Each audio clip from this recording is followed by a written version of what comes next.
Oh, all right. So, welcome to the No Script Show. I am Bridget, and apparently the new member of the show because I was complaining that I didn't have enough content to listen to, and I was left with Wotan's arch nemesis, Germ. And I'm also on the show. Wow. I know nobody's making anything. There's no renegade report. There's nothing. And to prove that I'm a real person, because we started speaking because he thought I was a bot. And now you know I'm a real person. Well, welcome, Bridget. Yeah, I think Odin would be very upset to know that you found him through Germ. That that is that is his arch enemy. Yeah, for sure. but well, now Germ's not even making content, so I guess it's left to you and I. Wow. Well, we haven't made content in a couple of weeks because I guess Odin just doesn't want to do anything anymore. So yeah, I guess it's just us today, or myself and Conscious Caracal going forward, because Odin's just MIA. But yeah, welcome to the show. You're token basic white girl. You're what? It's token basic white girl. That's Yeah, we need one of those on the show. We don't get enough women on the show actually. So yeah, man, good to have you. And you are tuning in from Hong Kong, obviously. Yeah, I moved to Hong Kong about 6 years ago, and this is where I am now. And now you're under Chinese leadership. So fun. Well, that's Are you even allowed to talk about that? That's the question. I mean, I can talk about it. Just ask me what you want to know. It's obviously very tricky and complicated. Yeah. Hong Kong's a very interesting kind of special place. And it's a little bit sad to see what's happening in the last year and a half. And especially I arrived in 2014 when they had their first big set of protests when it was Occupy Central is what they called it. And what those protests were to what last year is, and how much all the governments have changed and reacted to people. It's been very, very, very sad and made it a lot more complicated. Yeah.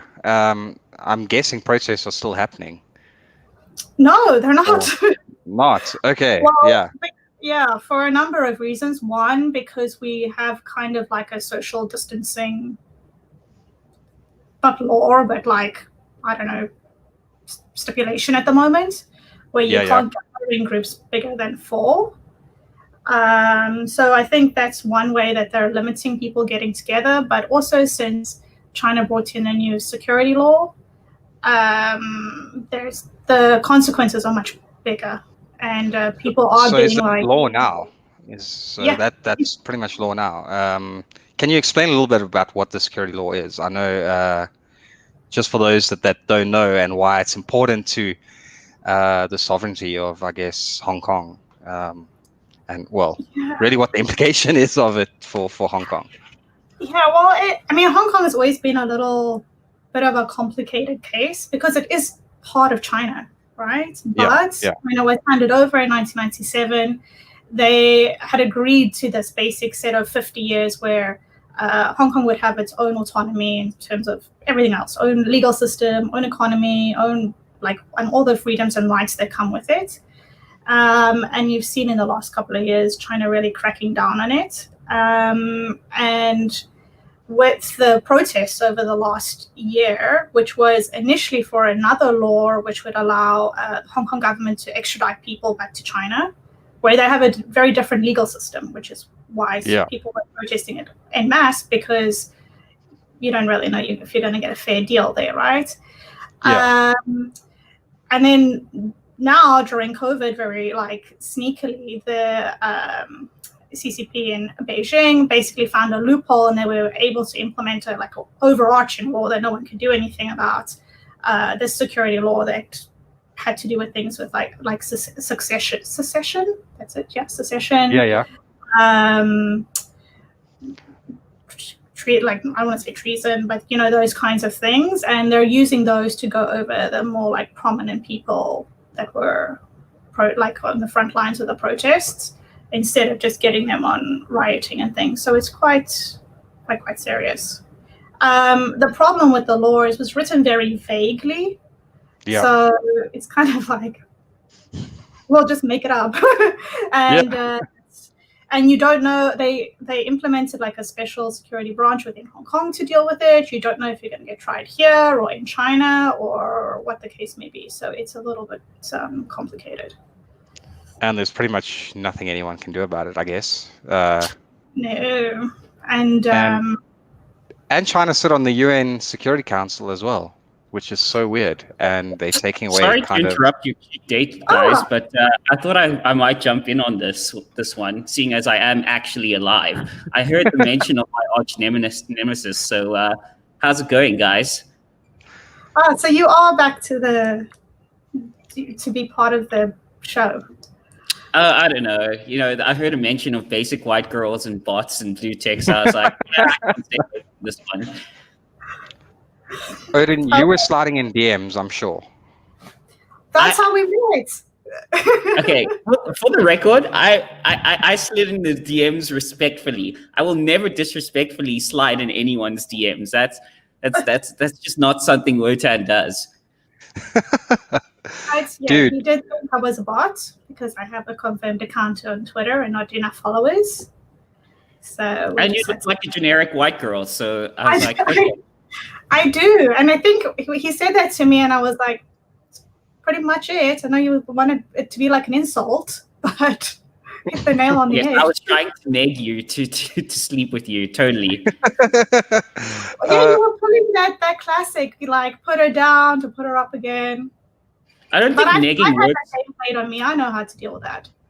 I don't think negging works on any girl over the age of 25. Like, if it still works, then there's some issues there. You know, everyone has their situation. Yeah, so what's up, guys? Yeah, good, bro. Good to see you alive and drinking whiskey. So it just depends what whiskey is, bro. Okay, no, well done. Well done. Not the Fireball, right? Because that's not whiskey. Yeah, thank you. Thank you, Bridget. Come on. Bridget, I am banning you from the show's fucking everything. I'm officially banning you. Like there shall be no more of you. Like kicked off the Discord server. I really think we should do a poll on Twitter and let the audience decide. Yes. If it's considered a whiskey. This is why I don't respect democracy sometimes, because sometimes an entire mass of dumbasses gets to make some serious decisions. But we're allowed to. Yeah, mate. But it's just not whiskey. The fact that it's Canadian already tells you it's not whiskey. On the bottle, okay? It just has cinnamon in it, okay? I like my cinnamon sweet tasty stuff, okay? I mean, yeah, it says whiskey. Shot, but not as a whiskey. Come on. You haven't had like it says whiskey, but it also has Canada in front of it. When has Canada ever made a good whiskey? Okay, first of all, Ron, you live in Joburg, across the Vaal, so no, yes. I don't need to respect your opinion. And Bridget, you're from Hong Kong. Isn't Pretoria the home of whiskey? Pretoria is the home of brandy, but I like to rest my case. But my point is, by being from Pretoria, I'm from the superior city, and therefore I do not need to respect your opinions. Why is it the superior city? Wow. Because you know I'm originally a Joburger, right?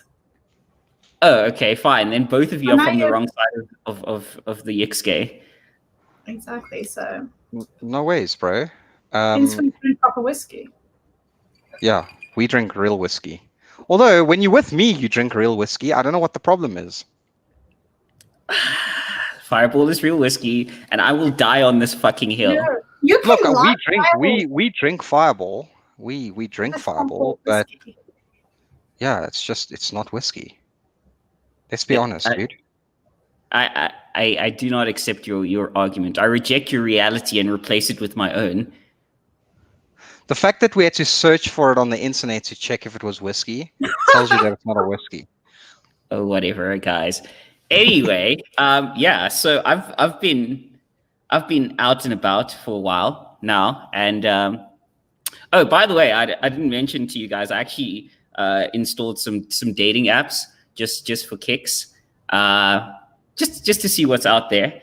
It's been pretty interesting. But before we go further, yeah, it was just kind of a spur of the moment thing. And it reminded me of this one guilty pleasure of mine called epic text theater or creepy text theater, that they used to have this whole Tumblr filled with like the worst fucking lines possible from guys on the internet. And it was pretty rough. And so I thought, just for fun, while we're here, we might as well do a fun little table reading of some of these epic texts. It's called straightwhiteboystexting.org. I'll screen share it so that you people can see this. It's some of the wildest fucking shit I've ever seen in my life, and it is fucking horrific. And I thought, you know what? I'm going to read this to a real girl, seeing as you're not a bot, Bridget. And we'll do like a table read. Ruan can add some commentary. We'll just have some fun with it. And yeah, what do you guys think? Sounds good. I think I like that.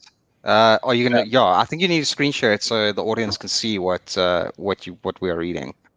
Okay, and before we get into that, you may notice that I'm looking a little bit haggard right now. Okay, my face is a little, whiskery. And this all could have been avoided if I had just made use of our first sponsor of the day. If you need to shave and get smoother than Germ's brain, then you need Lion's fucking razor blades, because these blades are the best and the best and the best. So go out. I'm not even going to argue this with you. Go out and buy fucking Lion razor blades, or the show will stop broadcasting. That's it. We'll just stop making episodes if you people don't buy Lion razor blades. I don't know if you have any further comments on that. Should do like a live demo. Yeah, look, they don't give it to me. They only give it to Odin. So that's the problem. I've been trying Gillette razor blades, and they just don't work, as you can see. Well, so, I mean, yeah, I don't know why the sponsor only sends it to you, or maybe you're getting a double batch and you're just not giving me any. But I may have rerouted your delivery address because I just need more razor blades. I think I need them more, bro. I definitely need them more. I thought the beard was part of your brand, bro. I think it is, but I need to shave it off again. I have to shave it off like once a year, you know? All right. Especially with summer coming up for you guys, right? Yeah, so maybe we have to do a live stream when I shave my beard. It's going to be really weird, though. I haven't done that in a long time. But yes, before we carry on,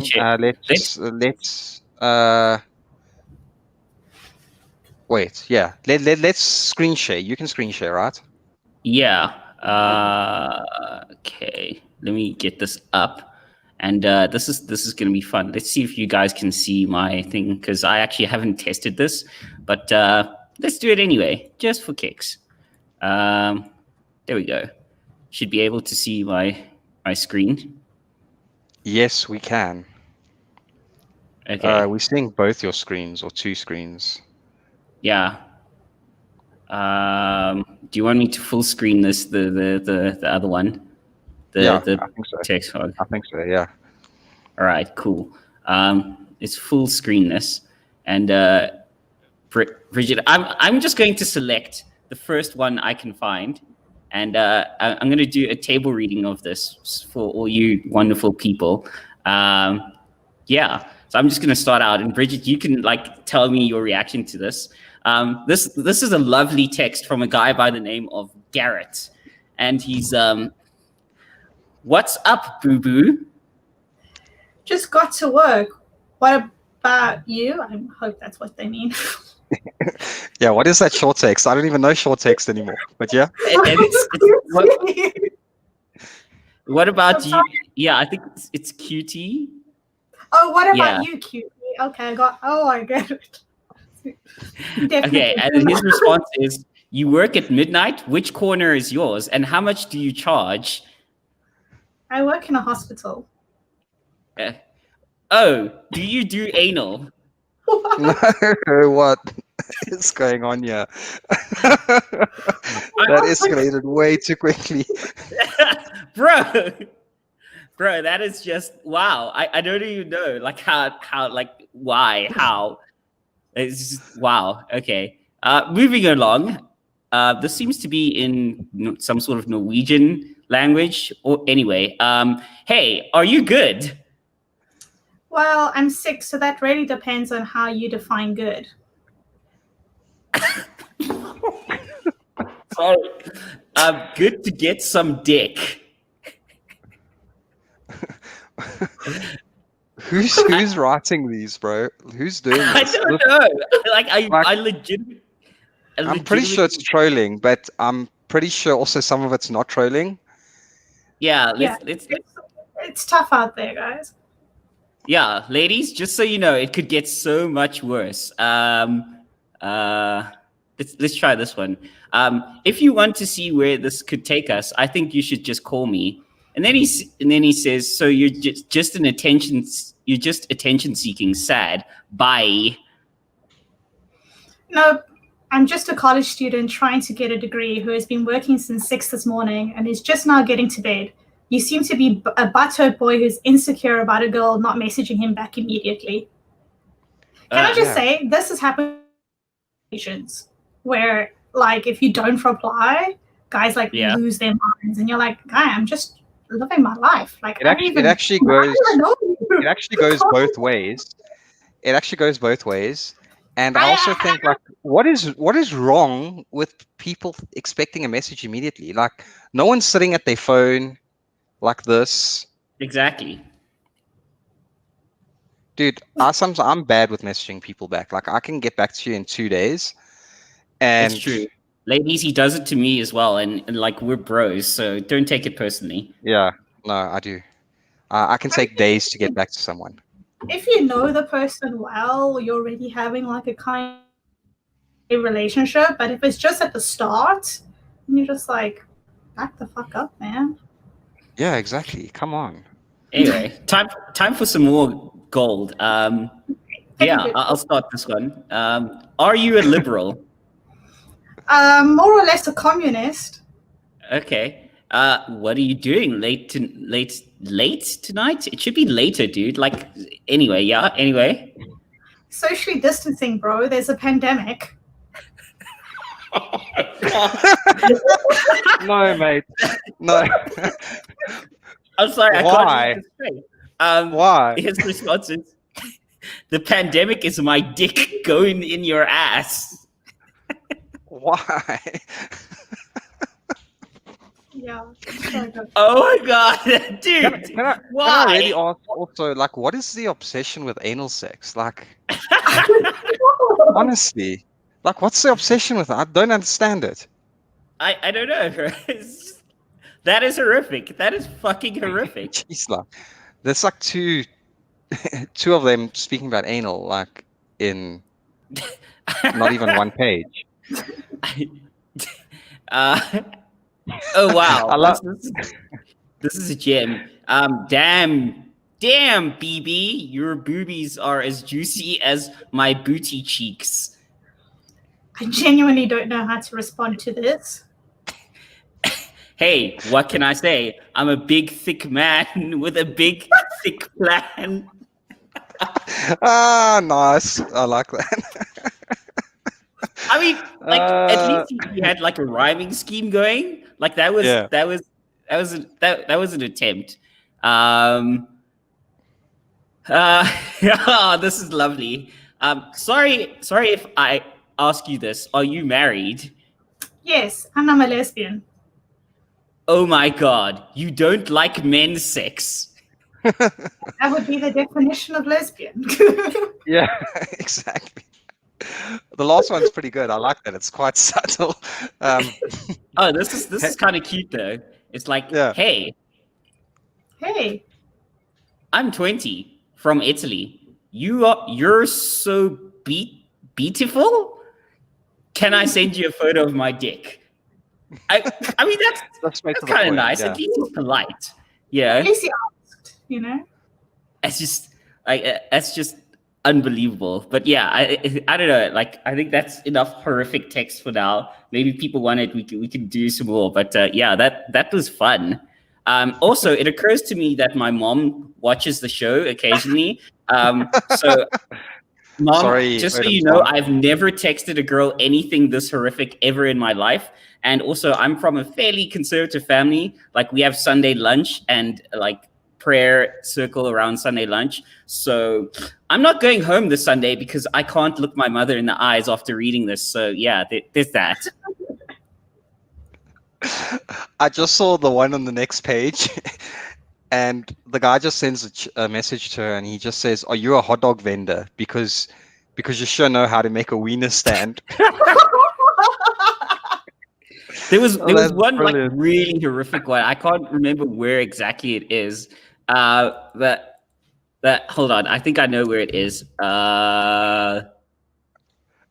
Let's see. Okay, this one's an absolute gem. I just got it like I just got it like screen share this one. It's an absolute gem, and it's just yeah.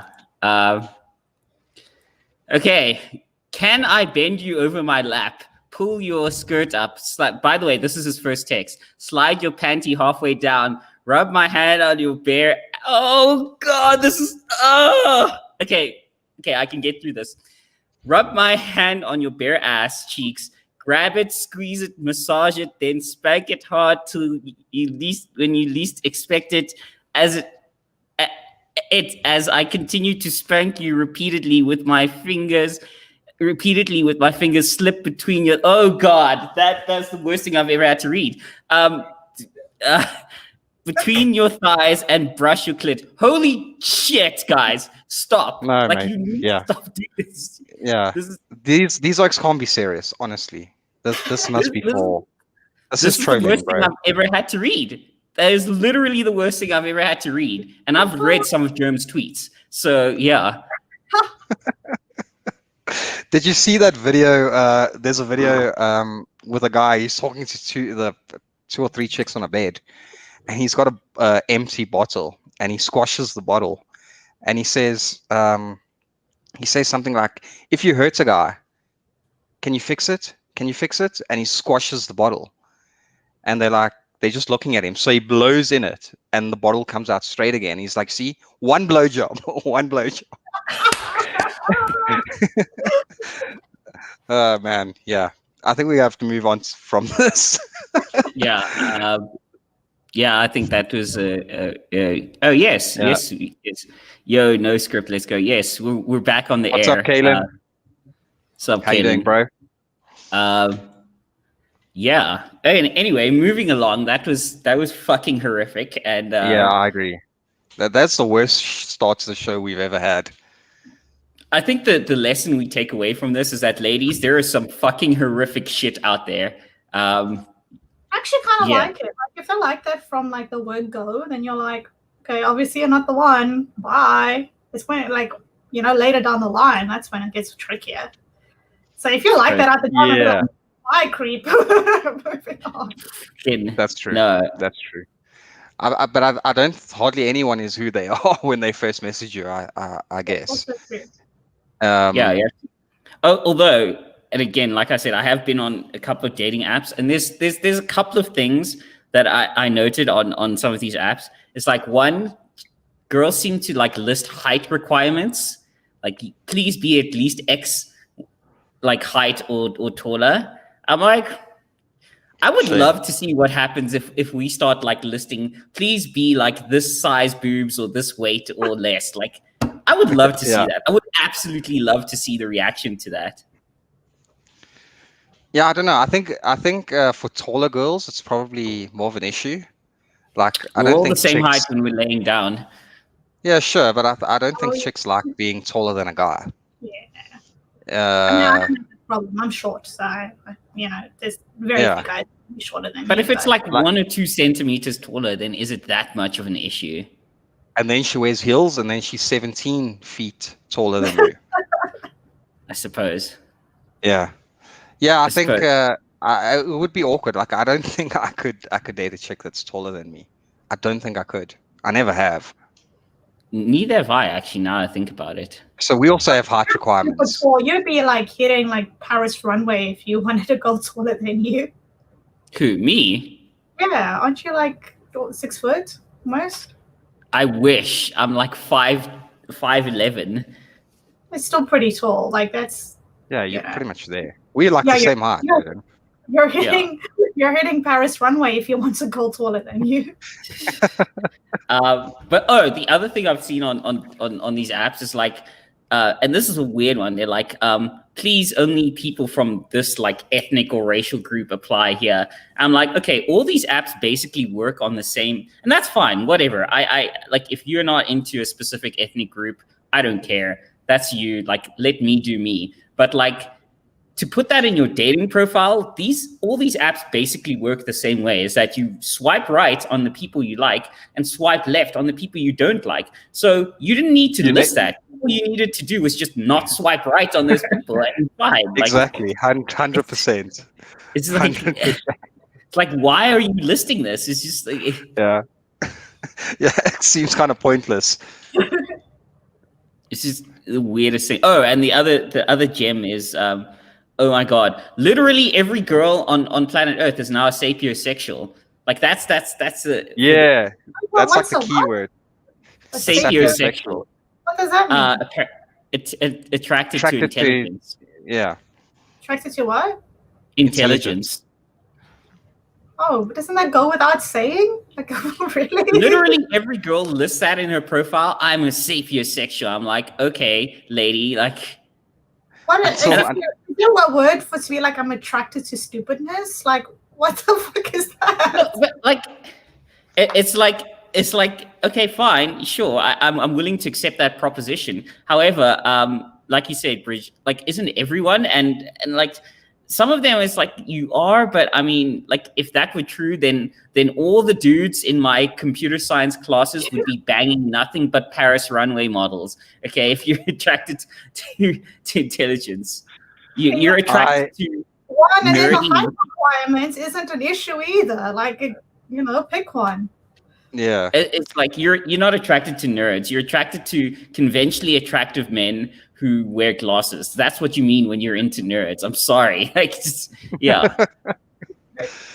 I went on a date with this chick once, and we somehow got on the topic about the moon and the moon landing and so on.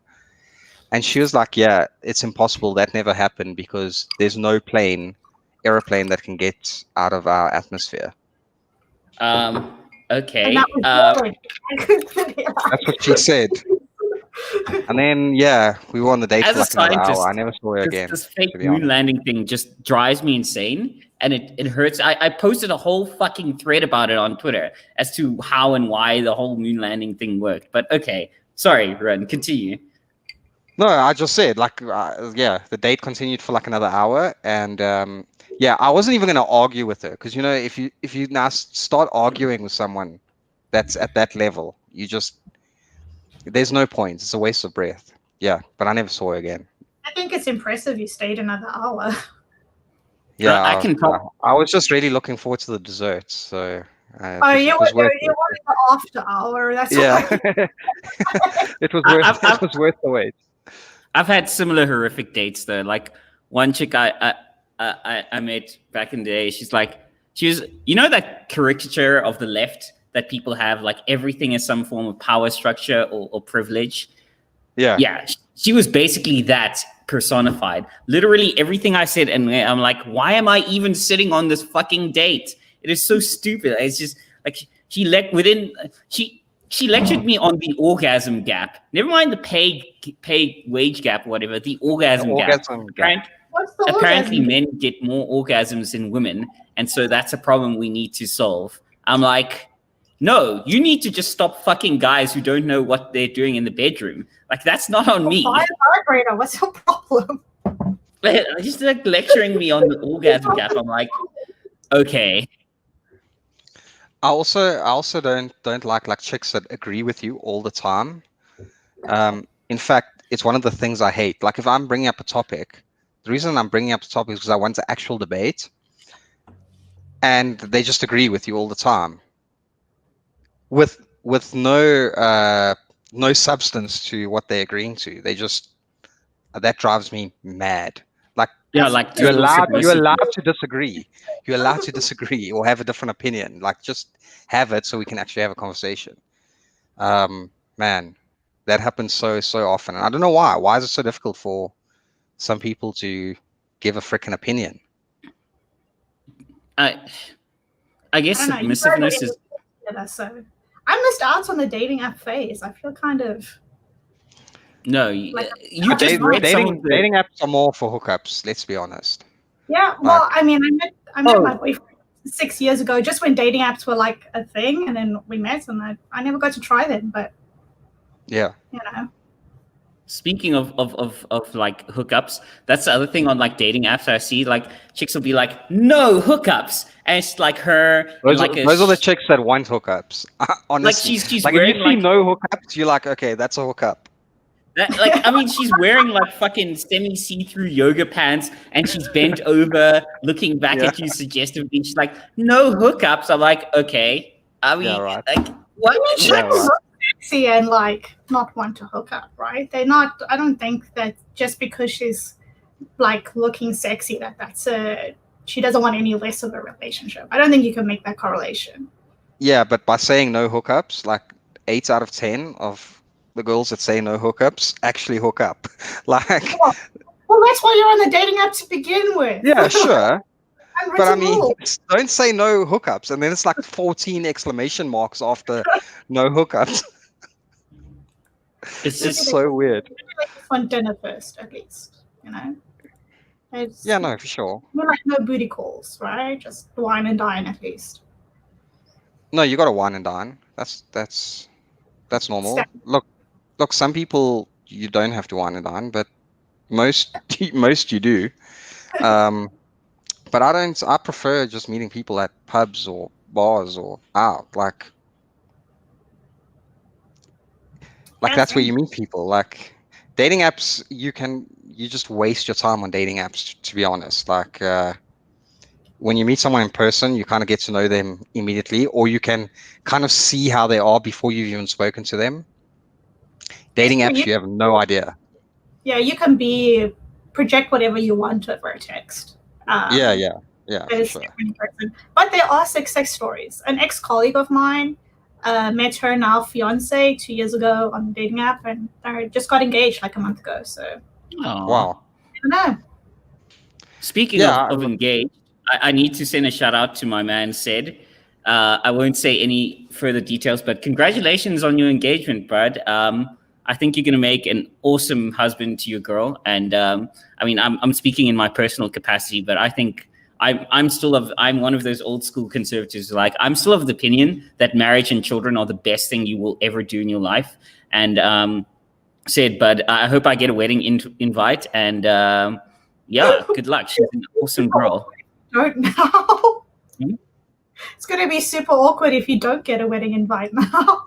Yeah, that's the game plan, to make it awkward if I don't get a wedding invite, because I know he watches the show. Like my mom, which I'm kind of regretting this now, because my mom's gonna like see the show. I'm like, oh, so mom, this was done ironically as a joke.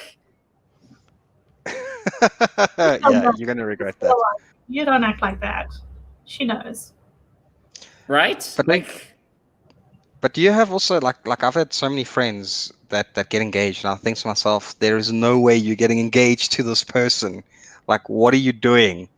Okay, yeah, there are some fucking horrific matchups. But the weird thing is, why are you marrying? But you can like think it's horrific, and some of these people just stay together forever, and then you get like relationships that look like, dude, you're doing the right choice getting married to this girl, and then, like 3 years later, they're like getting divorced, and I'm like, what is going on, and what am I not seeing? This is such a weird scale. Yeah. I get surprised when people get engaged fairly quickly after they've been dating. And that happens so often. Like I've seen like 3 months, 4 months. Oh, that's like, even. Yeah, and you're like, dude, what are you doing? No, I love her. Sure. But like you've only lived together for like a month, and you kind of already know someone. Yeah, I think living together teaches you a lot about your relationship. And oh yeah, 100%. Oh yeah, like how bad you want to murder the other person for all their stupid ass habits. Yeah, and if you get through it and you like are not bored but tired of them, and you're you still love being together, I think then that's the person for you. Living together and travel. Travel is a difficult thing to do with other people as well. Yeah, that's true. Oh yeah, like vacations together. I've had girlfriends in the past where we've had to go on like fucking vacations and shit. That is the make or break moment. We have to go on some vacations. It's just like, oh, I just realized I despise every part of your being. Yeah, and the worst thing about it is like you can't get away. Like if it's a 2-week vacation, it's not like you can be like, listen, I'll see you in like 4 days, because you just can't. You just have to be in their space all the time. Like, exactly. Like I've had vacations where like we booked a chalet on the beach in like fucking Mozambique. It's like a couple of days of sun, beach, and all that, and then before we even get to the border, like she starts some fight. I'm just like, okay, man, just keep it together. All you have to do is get through the border and then just like walk far away to the other end of the damn beach, and you don't have to deal with this.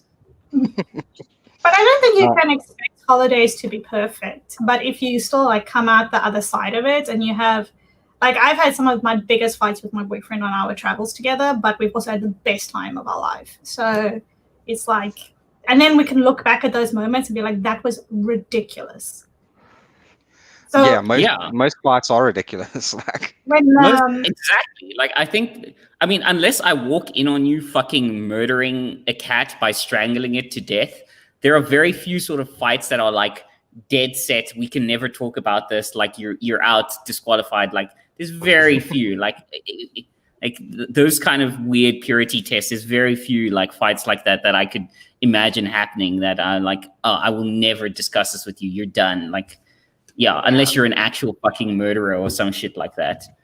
I'll tell you one of our most ridiculous fights. We were in Japan, in Sapporo, to go skiing.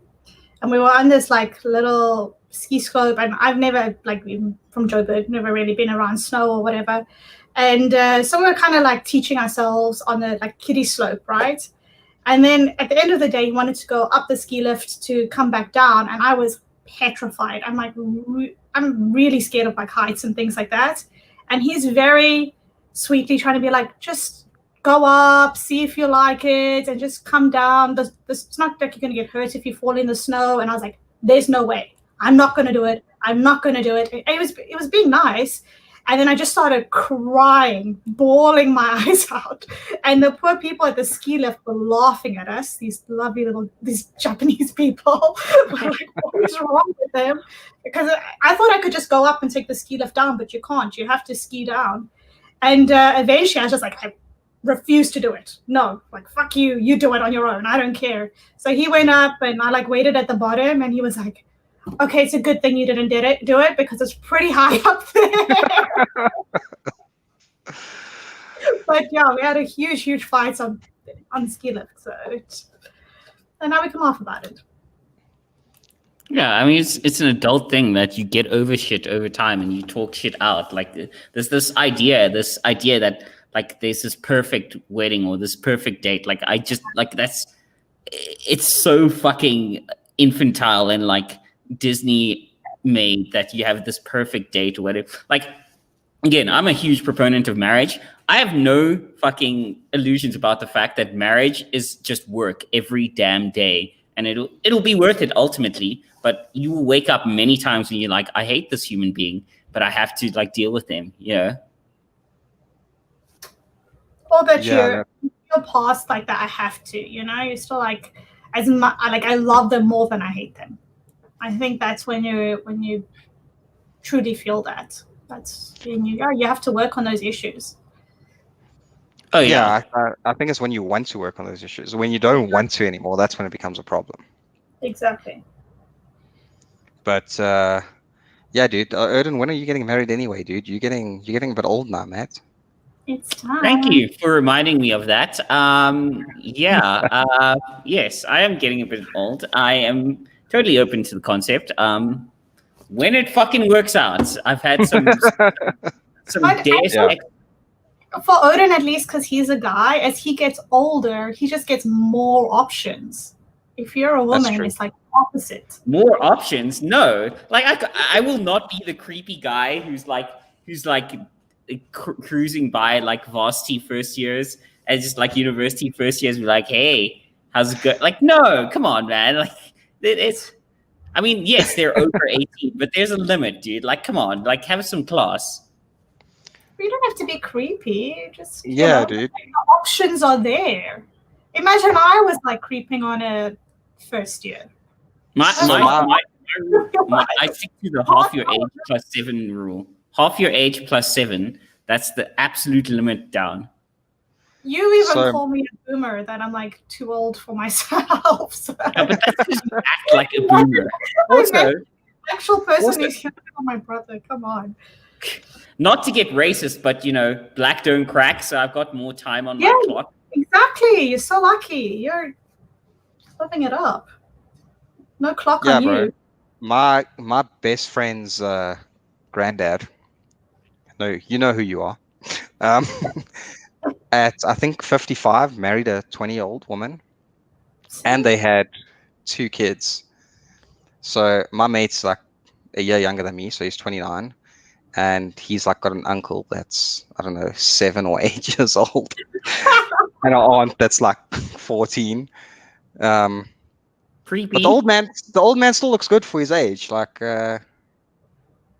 So yeah, it's possible. Just don't wait that long, dude. A little awkward, man. Yeah, it is a bit weird. So yeah, I guess men do have it a bit easier. But you find dating someone like between 25 and 30. Like, you don't have to date someone just out of school. Also, you don't want to date someone just out of school. Like, people are so immature at that age. Dude, Yeah, it's just... one person have made all her mistakes. Sorry, my cat's having a situation. Wow. I wouldn't want to date anyone just out of school, just for the, like, all the other factors aside, just for the fact that they live in and that's a big aside, they live in a completely different world to me. I'm like, you don't get it. Like, yeah. Yeah, I see my sim racing teammate Dino just made a comment. How's it, Dino? Yeah, we've gone a bit off topic. We were talking about dating when you arrived, because we were looking at some messages, some hectic online dating messages, which was pretty classy. I think we'll redo it at some point, just for the laws. Like, it's just we need to do meme review again, mate. We will. Okay, so we really have to do that with Conscious as well. Yeah, big announcement. The No Script Show is bringing back meme review. That's what we're doing. We're bringing back into a meme review on your show. And I'm listening to your show for a while. So it's been gone for a while. It's been gone for like 2 years. Almost. I think that's the last time there was meme review was like 2 years ago. Okay, excited. Let's do it. Oh, you need to say something else. Or we should just do like once a week a 30-minute meme review show. I think that's what we need to do. Yeah, I think that will get the spice up. Apart from the show. Also, Bridget, and since I know you want to actually, I know you want to discuss this, and I like you, Bridget, but you support a team that makes me unhappy. And shout out to my man Rudy at Parametric. I think his Twitter handle is at Parametric Curves right now. I don't know. Yeah, but you're a Liverpool supporter in football. And I know you want to... I have a whole collection of shirts next to me. I have about 13 shirts. You can tell she was waiting for this moment because she just like reaches out to the side, like sitting there. Like, this is my spare room, so all my like shirts are hanging here in my... Why, Liverpool though? Like, why? I hate these topics because I just don't watch football. Like, I'll watch it. Like, if it's World Cup, I'll watch. But I've just never had any interest. Ever. Well, now you can support Liverpool and be amazing like me. I've been to Old Trafford. Really? Because I've been there. In fact, I'll send you a picture right now. I was on rugby tour in England, Okay. And that's my mecca, man. United for life. Man United so, for life. Odin, I'll find the photo and then just make you a bit jealous because I don't know if you've been there, and I don't even support them. Odin has been avoiding football talk with me, but he avoids football talk with everyone because it must be difficult being a Man U supporter. It was shitty being a Liverpool supporter for the last 30 years as well. So while they were great, so it's happened. Nothing will ever take away our 99 treble. Nothing will ever take away that time that Barcelona killed you in that Champions League final either. Oh! What was the score there? I can't remember. Was it like a 3-0? I can't remember exactly. I just remember watching it with my dad. Like fucking 8-0 pump. But didn't Bayern Munich like recently beat Barcelona like 8-1 or some shit? Yeah. Well, Barcelona's falling apart. They're even worse than being a Man United fan. Sheesh. It was 8 Bayern. That's bad. 8-0, something like that. Fucking hell, that's horrific. But I'm also a fan of American football, so yeah. No, why? It's so long. It's like more ads than football. That's the first time any girl has ever complained about things being too long on the show. So we're gonna mark that. We're gonna like. Shit. What the point of sport is right? Is it no point? But like, if it's just like looking at. I mean, ironically, the worst injury I've ever incurred while playing sports, because I played basketball, I played cricket, I played soccer, and I played American football. The worst injury of all of those things. Yes, the black guy played basketball and soccer. Let's move past that stereotype in school. I also ran like long distance athletics, but all of those stereotypes aside, I also played American football, and the worst, I played like wide receiver, and the worst injury I ever got while playing football was while playing sports was playing American football, because the quarterback made the pass, and I reached out to catch the pass, and it hit with the right kinetic energy to hit my fingers dead on center, and it just like fractured my finger bone all the way down, like a bunch of hairline fractures. And obviously, while you're playing the game, you don't realize that because your adrenaline's pumping. But then you wake up and your hands are like these giant fucking swollen sausages, and you're like, oh, I think I may have fucking fucked up my finger bones. Wow. I didn't even know you could play American football in South Africa. Sorry to. Oh my god, 14-year-old run. Which one are you, in the green, in the red or blue shirt? In the blue, bro. You look nothing like your current self. Yeah, dude, I was 14. You can put the photo up if you want. Yeah, mate, I was 14. Let's screen share this. Like people have to see this. Like, you look nothing like your current self. Gang, like no. Yeah, I was there on rugby tour. That was our coach. So I was with my coach. Yeah, that's fucking mad.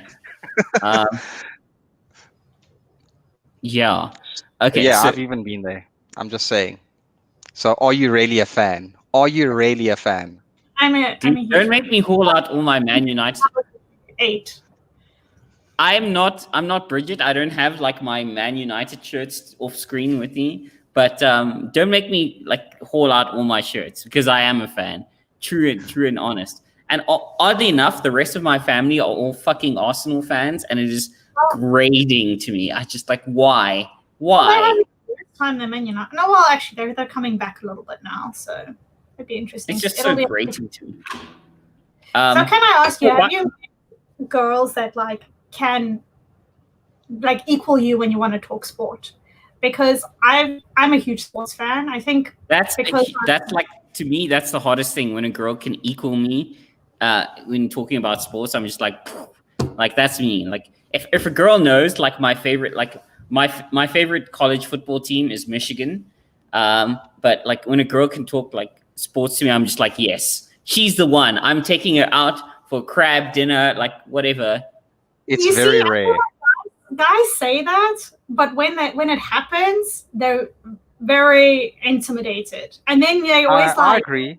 Like, are you just pretending to look cool with all the guys, or do you really know what you're talking about? And that's my reason. I think it can be intimidating, but I prefer dating girls that don't know much about sport, just so I can have guy time. You know, like, let me go out with the guys. Like when you date a girl that's into sports, like you kind of feel obligated that they need to join you when you go watch sports. And I kind of like the guy time.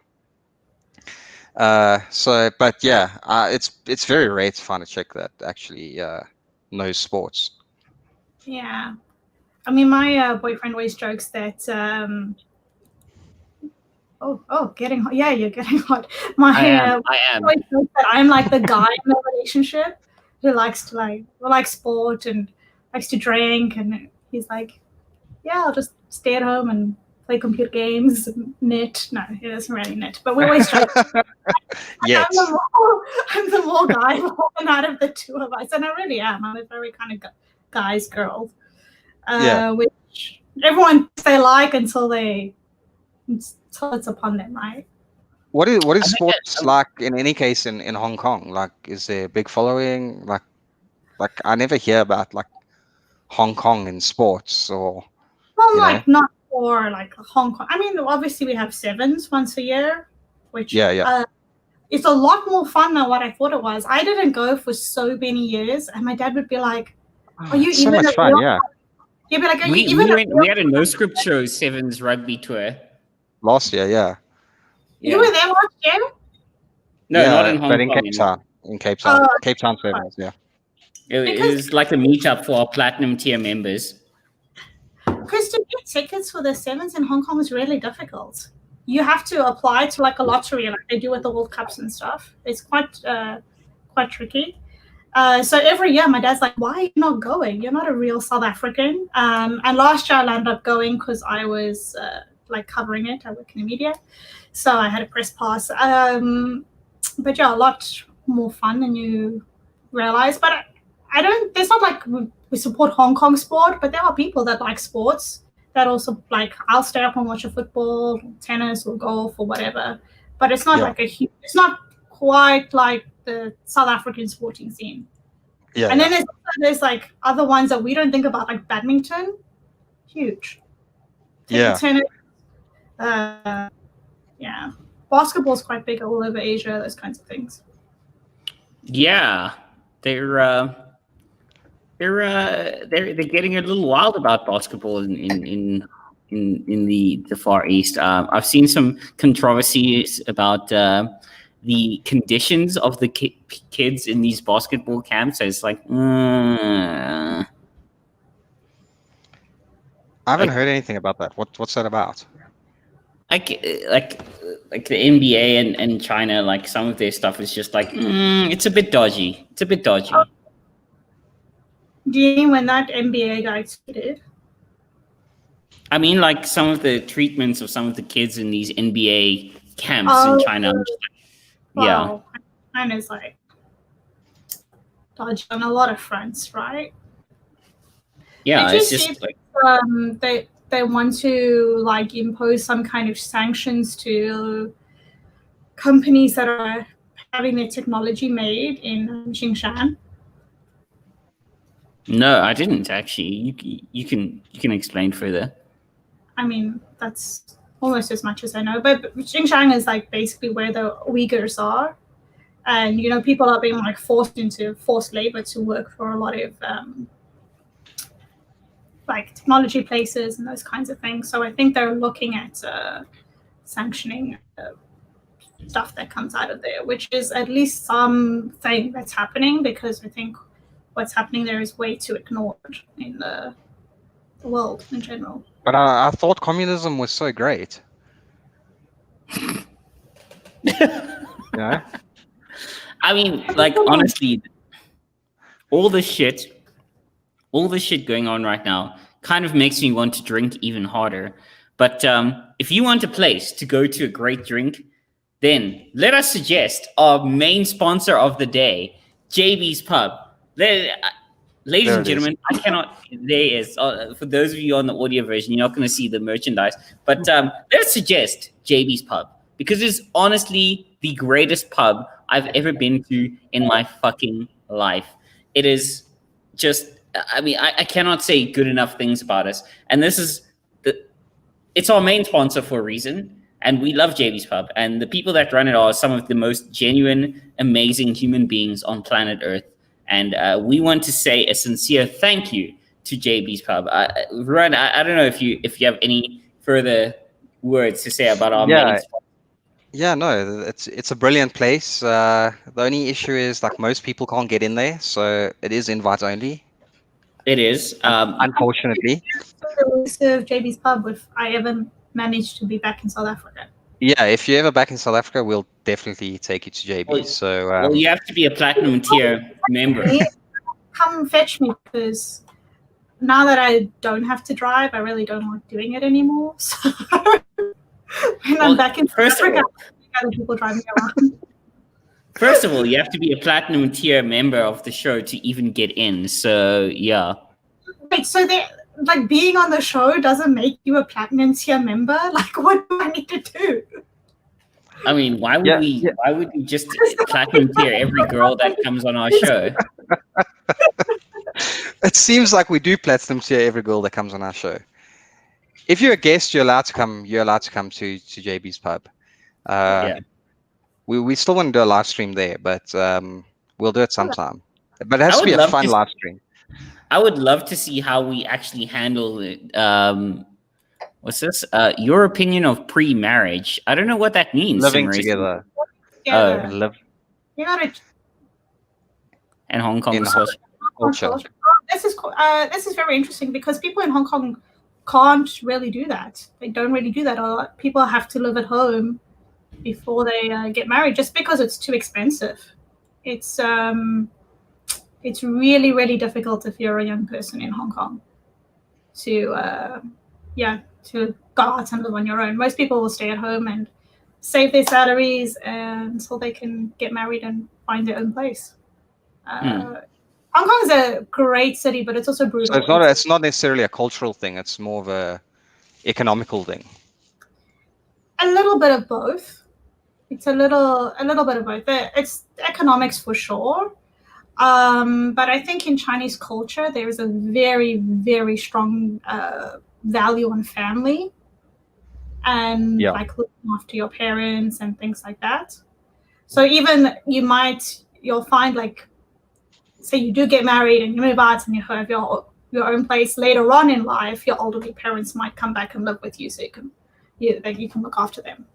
Hong Kong is it's brutal. It's expensive. So it's tricky. Sounds like New York City, which sucks ass. Very, very, very similar. And the places are obviously the two places in America I hate the most: New York City and the entire fucking state of Ohio. Fuck that state. We should nuke it. Why do you not like Ohio? Literally everybody that has been to America hates Ohio. It is the worst state in the world. Ohio. It's basically just farms anyway. Ohio. Guess where Harambe was murdered? The Cincinnati Zoo in Ohio. Guess what school Caitlin Bennett is from? Run. Yep. Ohio State. The Ohio State University. We don't like New York because people there are just fucking douchey. Like pretentious fucking douchey. Yeah, probably, but that's how they get ahead, right? Shout out to my man. Said, yeah, we already did your shout out, man. But congrats on the nuptials, man. Congratulations.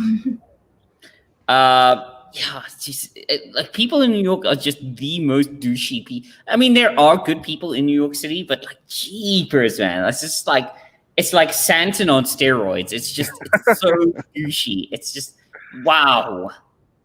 Yeah, I think that place getting ahead, you know. But it's also too busy. Like it's way too busy. I think we're so used to our open spaces, at least here. Like there, everything's closed. It's overpopulated. It's just a madhouse all the time. You know how overpopulated it is? Here's an example. Everybody thinks that New York as a state votes blue. If you factor out New York City and like some of the like outlying suburbs, the entire state as a whole, like places like Syracuse, Meridian, all those places, like New York becomes bright fucking red. That's how insanely populated New York City is. Like everyone there is just, I mean, it's interesting because Hong Kong's like that a lot as well. Like when I've had my parents come, they're just like so overwhelmed. They're like, this is ridiculous. How does anyone live like this? But once you've been in the city for a while, I don't live on like main Hong Kong Island. I live on another smaller island where I have like a little bit more space and like better value for money, and it's quiet and it's peaceful, and then we have a lot of facilities. And I'm like, yeah. And then I go in every day to work, and I have the craziness and the busyness, and you have to love it or hate it. I went to Tokyo as well, and I loved Tokyo. Tokyo is one of the most magical places I've been to. I mean, the Japanese are pretty messed up with some of the stuff they've done, but we don't get in South Africa. You don't really get city living. Cape Town, like a little bit in the CBD, but that real but like it's still small. It's tiny, Cape Town. Yeah. You can walk anywhere. You can have a million restaurants at your disposal, from like $30, which is say 60 Rand for a meal, to Michelin star quality. There's so much freedom in a city like Hong Kong. Yeah, I just don't like. Yeah, city living is just not for me. Although when I was in Singapore 2 years ago, I really enjoyed it there. I was there for 3 weeks, and man, I was doing work there, but in the evenings I was out all the time, and really cool place. But I mean, that's also a small city, small country. It's very similar to Hong Kong, right? It's a city-state, so you have a lot of people in a kind of small piece of land. And, but that place is beautiful, man. Singapore, definitely one of the cleanest, most beautiful places I've ever seen in my life. Like everything is just pristine. Yeah. I think that's more a function of their culture than the city itself. Well, I believe Singapore is a dictatorship, but it's a good one, I guess. Like it's very safe. Yeah, interestingly, Tokyo was like that as well. And because we were quite surprised, there's like no rubbish bins around Japan, and you're like, what do I do? At the time, my boyfriend smoked, and he was like, I want to put my cigarette out, and he had to like carry a bottle in. We were in winter, so we had big jackets, and he just put it in his like inside pocket. So it turns out people just keep their rubbish and take it home to recycle. Japan actually has like the best recycling rates in the world. So that's crazy. I'm a big fan of this podcast called Dan Carlin's Hardcore History, and one of the best quotes from his thing is from his show, because I'm listening to his Supernova in the East series right now, where he's talking about how Japan went from, all its various periods, the Meiji Restoration, the Edo period, all that stuff, previous eras, like ancient way back when, to like when they were closed off from everyone, to World War I, World War II, all that stuff.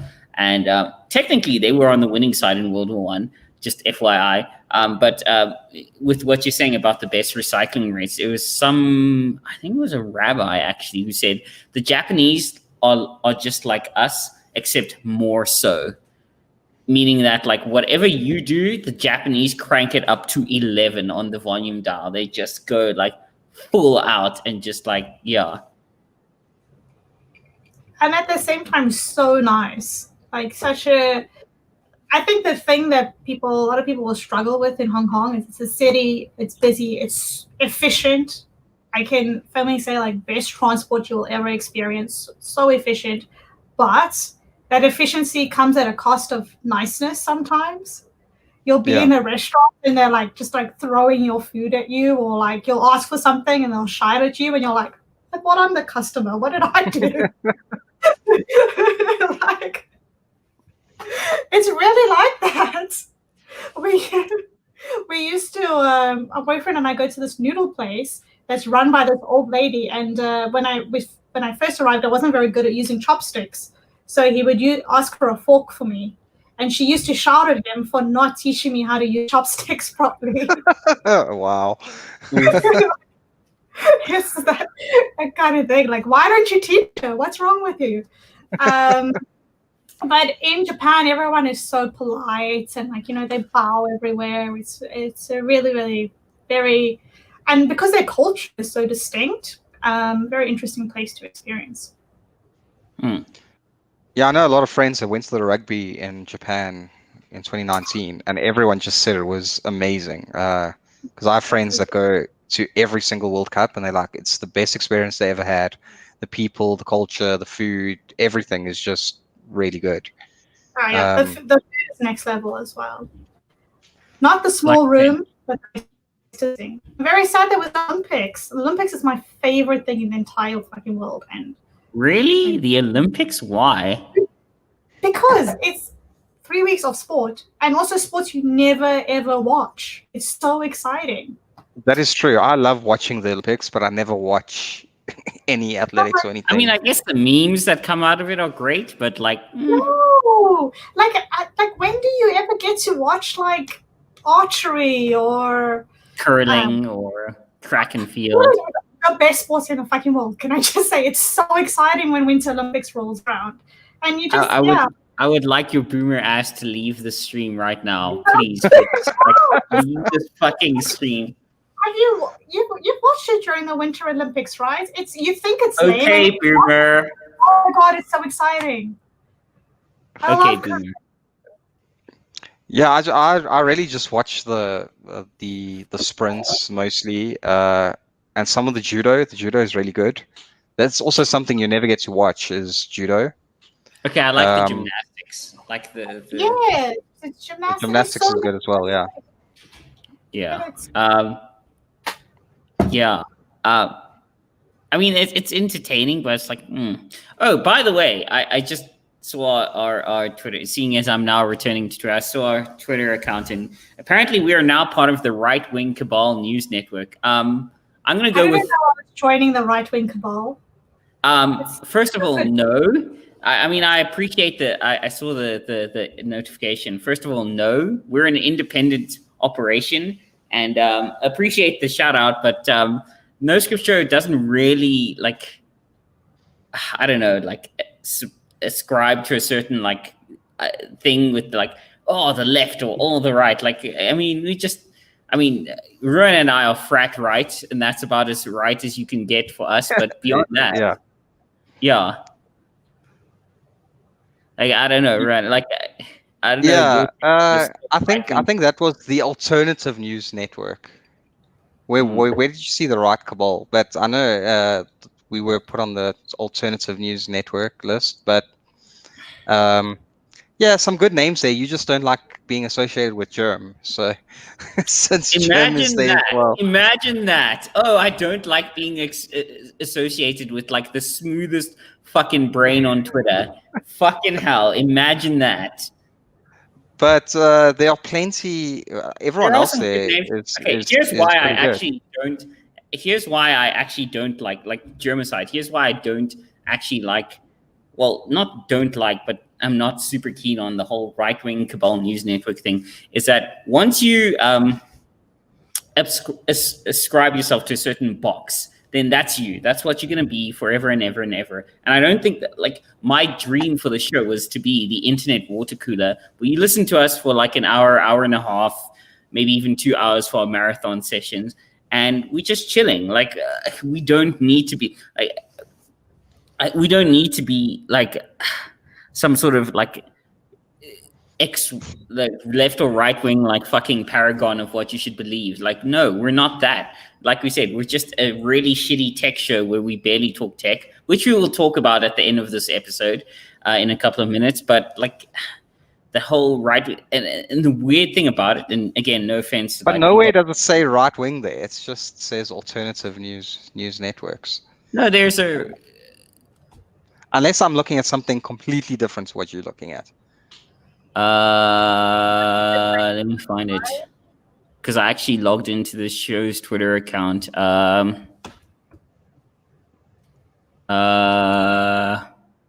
me find it, but yeah.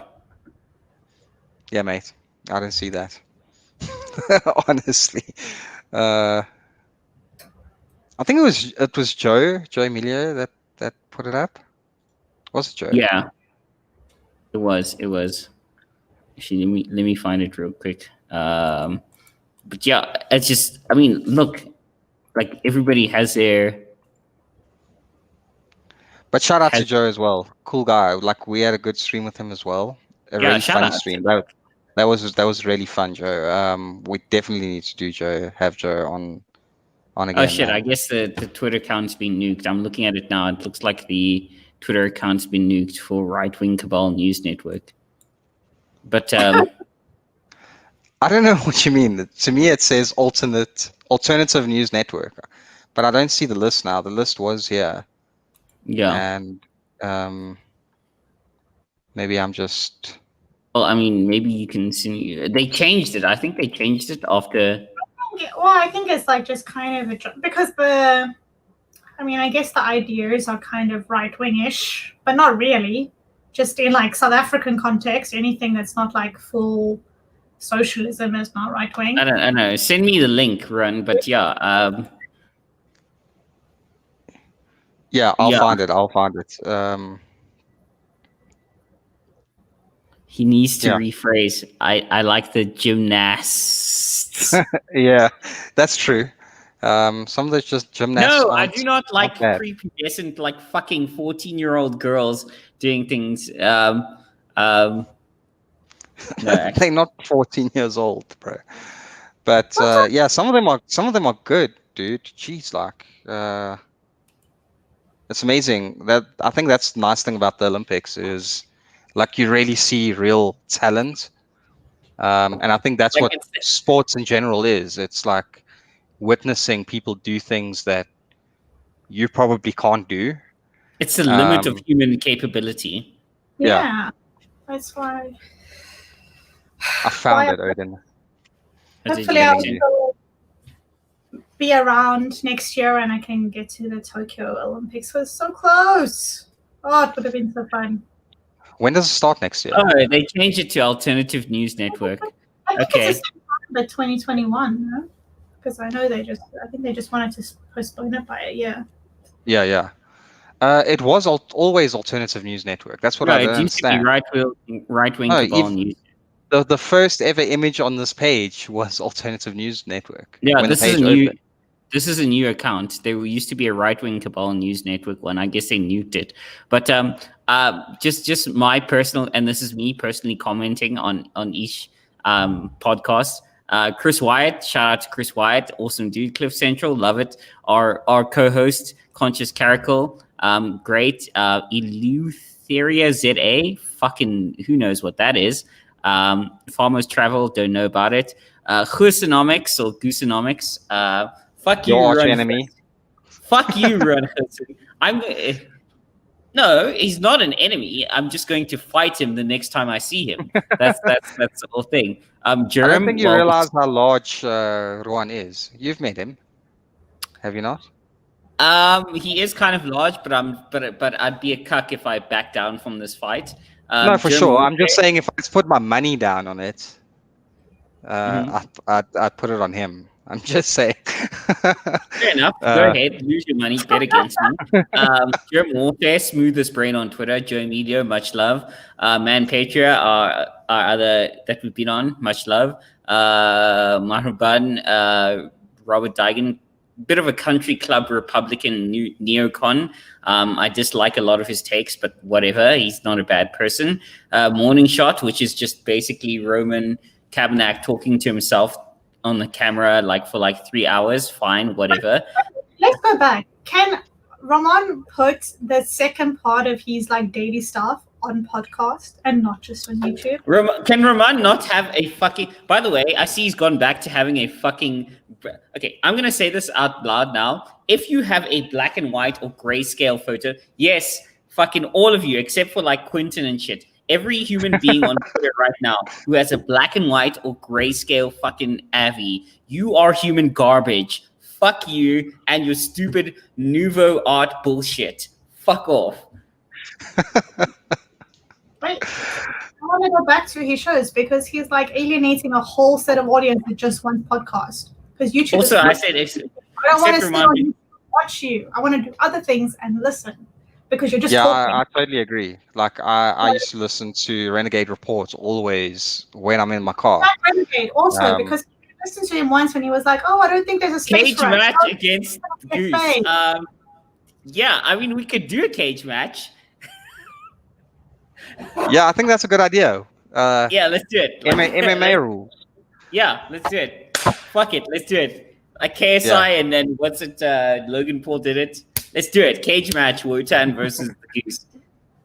Yeah, I think that's a good idea. We'll have like a year to prep and then like just go all out. But in whose valley are we doing this? In it doesn't matter. Or, it doesn't matter. And then people can vote. Like I'm just gonna fight him anyway. It doesn't matter. I just want to fight him. Doesn't matter. I just want to fight him. The Goose. Shout out to my man there. I see there's a couple of podcasts here that I don't know, like Reactionary Opinions. I don't know them. No, what the fuck is that? So yeah, I'll check out for that. Paratus, yeah, that's good. Good. Shout podcast. out to all man. No, actually, you know what? And seeing as we're on the internet, and this is the only reason I'll say this, fuck you, Gideon, and your fucking show, because you have a Friday night whiskey podcast where I, as Whiskey Wotan, my whole brand is around whiskey, and you've never fucking had me on. Fuck you. And the only reason I'm saying this is on the internet, because I know that in an actual gunfight, he would absolutely fucking murder me. Yes, he would. But also, I think Bridget's right. He also doesn't consider Fireball whiskey. It's also like my view on Roman. Like I will say fuck you to him on the internet, but in a hand-to-hand combat situation, I know he does CrossFit way too much. He would absolutely murder me. He would absolutely destroy me. In a gunfight, though, I think I could take Roman. Not Paratus, but I could take Roman in a gunfight. I think so. What is that one of like back-to-back like Western style situation? No, just like in a situation where you have to draw your sidearm and shoot them. Like I could beat him. Like yeah. Yeah, but it would be so much better to see it like in a Western movie. Go find a piece of dirt somewhere. Speaking of Western movie, if you donate to the No Script Show Patreon, you will be getting your name in the credits of the No Script Show movie, Death, Taxes, and Justice, which we are still crowdfunding, which is going to be absolutely wonderful. You've been crowdfunding this movie since the beginning of time. Yeah, well, it takes a lot of money. And Odin is the star in. Well, Odin's plays every role in that movie as well. No, wait. I'm one of the cops. It's a buddy cop movie, but like I'm one of them. Yeah, I've just heard stories about this movie for many years. Before I was even part of the show. Yeah, before you were a host. By the way, Bridget, are you now volunteering yourself as a host of the show? Yeah, sure. Why not? What else do I do on a Saturday afternoon? Okay, so we now have a woman on the show, so we can only be so vulgar. The like right-wing cabal woman. I fucking hate that. Oh, by the way, shout out to Ronaldo Jose. His podcast is on there as well. I don't know what Reactionary Opinions is. I see Renegade Report is dead. Big Daddy Liberty Show, yeah. So good together. They're the OGs and they need to come back. Yeah, I missed that, man. I loved the Renegade Report podcast. They have very good chemistry, the two of them. And nah, fuck them. They're old as fuck. They're old news. We're the new hotness. There's a lot of space for media, man. They can all exist, but I think guys are good. I see Dodgy Idealist is there. Then the Kiffness, I have a love-hate relationship with that. And now our show, Saturdays, occasional. Ours should be very occasional because, well, for the last few weeks, it's been very occasional. I love our description is current affairs in South Africa, general discussions, interviews. We're a tech show. Are we that bad at discussing tech? That we always only spend 10 minutes on tech. Like we always only spend 10 minutes on tech. When do we ever talk about tech? There's actual tech I want to discuss in like 5 minutes, but whatever. Okay, guys, like let's get the tech and the politics out of the way now. Like let's go for it. Wait, we got. Yeah, I also want to know what's the love-hate with the Kiffness. What's the hate? What's the love-hate part? I mean, he has some banger. He's had some banger moments in the last few minutes. In the last few weeks. But like, there's moments where he's just like, I mean, maybe it's because I'm sort of more libertarian, right? That like he's had some moments where he's had some tweets where I'm just like, really, dude. So yeah, that's the whole love-hate relation. But his whole take on lockdown and everything, I'm just like, chef's kiss, amazing. Yeah, and he's pretty funny. I quite like him as well, man. And then the White Noise podcast. That's pretty new, I think. I don't even know what the fuck they be doing. So, guys, if there's some sort of, if they turn out to be like a podcast that promotes, like, I don't know, skinning children or something, whatever, we disavow that. But no, I saw Louis was on their show the other day. So I just haven't had time to watch it yet. And then last on the list there's Willem Petzer. So that's pretty much the alternative news network. Yeah. But yeah, I think we have to get into politics because we haven't gone through US politics in a long time. Oh boy, there's just so much there. So fucking much there to get through. Okay. First and foremost, as you all know, Biden. No, not even Biden. We'll get to Biden in a second, who's basically just like a permanent weekend at Bernie's corpse that they're wheeling around at this point. He is. Let's get to Ruth Bader Ginsburg kicking the bucket. Okay. Yeah, that's a big news story actually. Wow. And the I think notorious RBG. Yeah. And that's either a good thing or a bad thing for the Trump administration, I guess. Okay, so there's a couple of things. Are they going to try to push someone in before the election? Well, I mean, at this point, trying. At this point, it's either going to be Amy Coney Barrett, who's like a Catholic fucking mother of 7, 3 of which were adopted, and just like she's very like her constitution. Okay, guys. Okay, quick update. Let's break this down real quick. Let's talk about the wings of the American government, right? Like, there's the judiciary, the executive, and the legislative.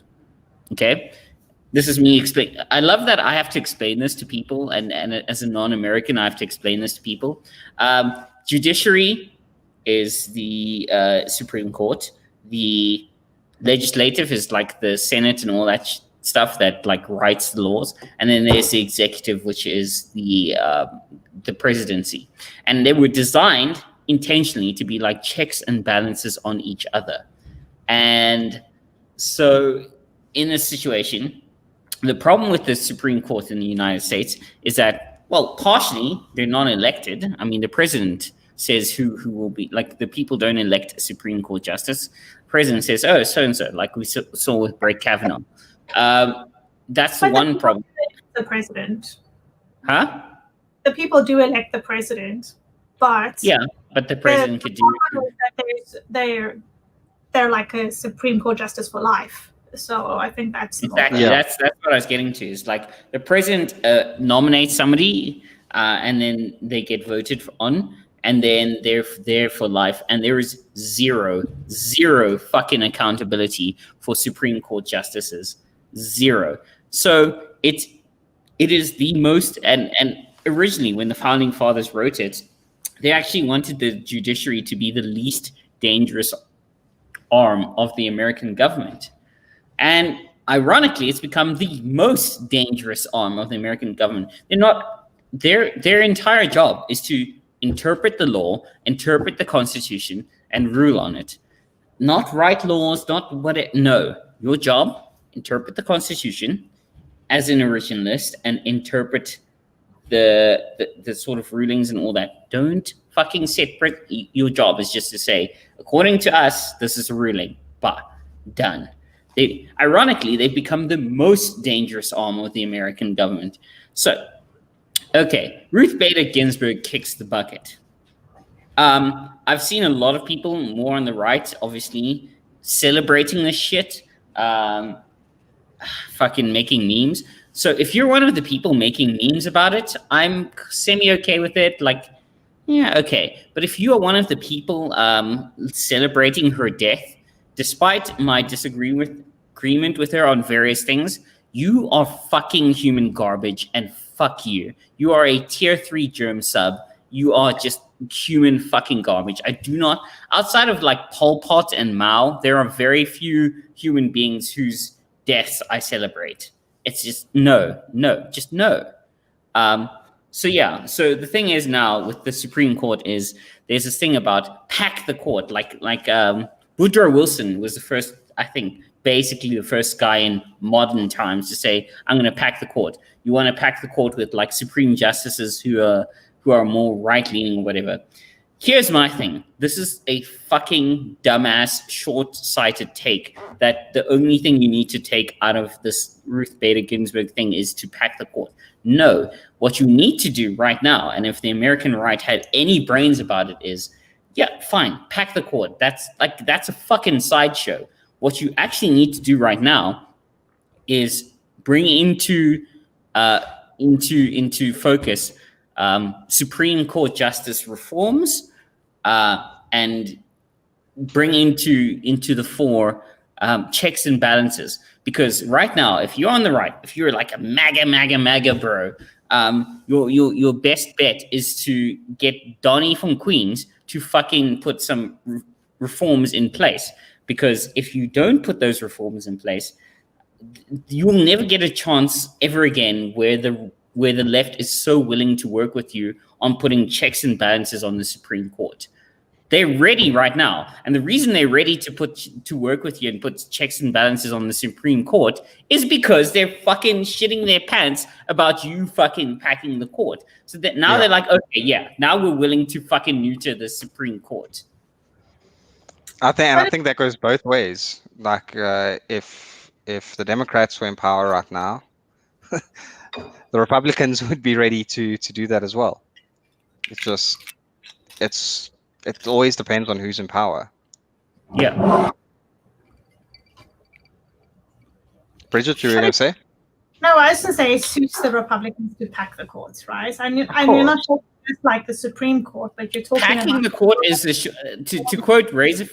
They've been doing that for a while. Well, to quote Razorfist, packing the court is the short-term victory. Putting checks and balances on the Supreme Court is the long-term winning the war. Ask Germany which one counts more. Yeah. I just want to go back to what you said about setting precedent. I think that's a little bit tricky, because if you look at it, especially Ruth Bader Ginsburg, who worked to undo precedent, especially with regards to women when she was, before she was a Chief Justice, like those things do have to change as we evolve as a people, right? So I think it's more complicated than just being like, oh, we interpret the law that we have. Great. Then I wouldn't be able to vote. Those things do have to change as we as people change. Yeah, that's a good point. I think also I can understand that that the Republicans would want to put right-leaning people in there, of course. I think also at the end of the day, I think one of the things we forget about as well is a lot of these people are freaking professionals. Look at Brett Kavanaugh. There was that huge thing about with the Democrats didn't want him to get the post. And like the first 4 judgments that he did was kind of against right-leaning principles. So I think we mustn't, when people get put there or get elected or they decide on who they're going to put on there, we also have to remember that those people probably are where they are because they're good at what they do. They understand the laws.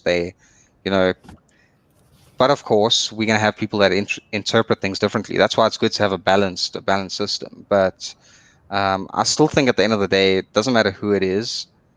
We just hope that they are professionals, and majority of the time they are. Yeah, I mean, like, this whole concept of what annoys me with the Supreme Court right now. What annoys me with the Supreme Court is like this weird questioning of, would you cancel Roe v. Wade, which is the big abortion debate. The big question, the big one that's getting everyone. And it's kind of like, you're a Supreme Court judge. Your whole point of existence is to, Antonin Scalia, who recently died, well, less recently than Ruth Bader Ginsburg. It's like, he was a diehard Catholic and died in a bull and all that, but he interpreted the law. What I respect him for is he interpreted the law as it was set out in principles of the Constitution. And what people forget is that I can't remember who said it, but there's that famous saying that the Constitution of the United States is the silver frame around the golden apple, which was the Declaration of Independence. And I can see how Antonin Scalia, as a absolute diehard Catholic, would be against abortion, but you have to realize that your job and who you are as what you do, are 2 separate things. I despise the concept of just like pointlessly deleting things, but I still clean up the code that I write. It's a silly example, but that's the thing. And so I'm like, we need more justices like Antonin Scalia, left or right. Like, we need more justices like him who are just like, okay, this is what I like, this is what I believe in, but this is my actual job. And that's like my take on the whole Supreme Court thing. I think a lot of people would be for that, right? But that's not always disappointed.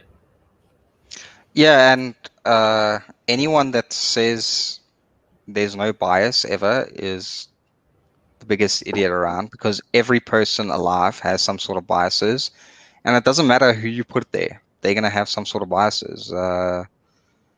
And yeah, man, some of these topics are difficult to rule on. I mean, stuff like abortion. I'm against abortion. I'm even more so against state-funded abortion. Like, as am I. If this is more of a private sector thing, and people have to pay for it and know what the consequences are for it, fine. But when you start making things state-funded, you're just making the problem worse. And if, like, I can agree to some extent where abortion might be necessary, like say someone got raped, and maybe they just wouldn't want that child. Like, I can understand it from some points of view. I don't like the idea of it being a form of birth control. I think that happens. I think that's an argument that's used that happens very seldom, though. Yeah. Yeah, like, I think a lot of, in fact, at least in the United States, rape and incest are like 1% of the unplanned pregnancies. The vast majority are just you making shitty life choices. I mean, I'm a kind of pro-choice person, and it's interesting what you say about state funding, but do you think like your economic situation should dictate whether or not you can make a choice? No, I'm just, I don't think... contraception is made available freely, then I think there should be at least some kind of option. Yeah, I'm all for contraception being available, if that's what the state wants to do. But I'm not saying, I'm saying I don't want to fund with my tax money something that I don't necessarily believe in. In fact, I don't want to fund with my... They pay tax money too. Yeah, but what I'm saying is, in the private sector or an NGO, for instance, can accept money from whoever they want, and people can decide to contribute to it or not. Yeah, but at the same time, like NGOs are being defunded, right? If they do this kind of thing, so I think there is a balance that needs to be met. I'm against state-funded abortion because, well, that means that you, through your taxes, have to fund something you may not believe in. But in terms of, like, if you want to do it, fine, whatever. I'm a pro-lifer. If you want to do it, I dislike it. But my big thing is the whole state-funded birth control thing is, like, I'm not the guy fucking you right now. So why should I pay with my tax dollars or whatever your birth control? I'm sorry. Like, when I'm dating somebody, I'm 100% for paying for her birth control, but I'm not for paying for every other girl's birth control. It doesn't seem fair to me. Kind of just a like social contract. It's been like I'm not prepared to fund this road. Like, that's what we do. We all live in a society together. The social contract. This is my big bugbear when it comes to, like, this is why I'm a libertarian. Like, the fallacy of the social contract. Like, no, I didn't sign this. Like, no. I mean, like, I have family that lives in Hartbeespoort, and I live in Pretoria. There are two roads I could take. There's the state-funded road and there's the private toll road. I make a choice, like, when I get on that road, like, which road I want to take. This weird idea of the social contract that you owe people shit. No, the whole concept. Okay, let me put it to you this way: the social contract is, to me, the idea that just because I'm a nice guy, you have to fuck me as a girl. Like, no, you don't owe me shit, and I don't owe you shit. Like, the social contract is the same thing. I don't owe you shit. I'm sorry. It's brutal, but yeah. Yeah, it's a difficult for me. It's a thing to balance. There are certain things we need that are state funded. Oh yeah, I'm not like full on. I'm not like full on cringe, and actually I'm wearing a hat, but I'm not like full on cringe and cap. Like, I'm not like, oh, let's fund this and like heroin for me and my 14-year-old bride wife. No, I'm not that. But I'm just like, guys, I'm sorry. A lot of people don't owe you shit. You've just been conditioned to think that they do. Yeah, I think with contraceptives, though, you know, and every girl I've dated, I've always been like, okay, you want to be on this contraceptive? Fine, I'm willing to pay for it. Yeah, that's fine, and you can pay for it. If you can afford it, you can pay for it. You know, then you're like, oh, okay, you know, that's how I feel. But then you're limiting people that genuinely don't have the funds to do it. And why don't they have the funds, Bridget? Why don't they have the funds? That can contribute to why people are not in the middle class, right? Why don't they have the funds? That's my critical question. I don't want to like, they want to make a good choice. And I think access to contraception is something that's a fair and good choice to make available to people. Cool. I'm gonna agree with Bridget there. Maybe for different reasons. Just because growing up, everyone's freaking dumb and stupid. We all do dumb things. We all have sex when we're not supposed to, or especially when we're younger, and we don't think about these other things. And yes, those are choices that we have to live with for the rest of our lives. But I think from a contraceptive point of view, I would happily have my tax money going to some sort of contraceptives if it means I don't need to fund stuff like abortion. If it means social welfare. Yeah, or social welfare. And that was my next. Africa, right?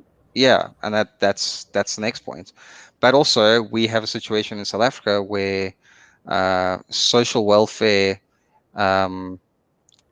gives you incentive to have kids. Yeah. And then that becomes dangerous. I would rather have an incentive to say, have kids when you're ready to have kids. So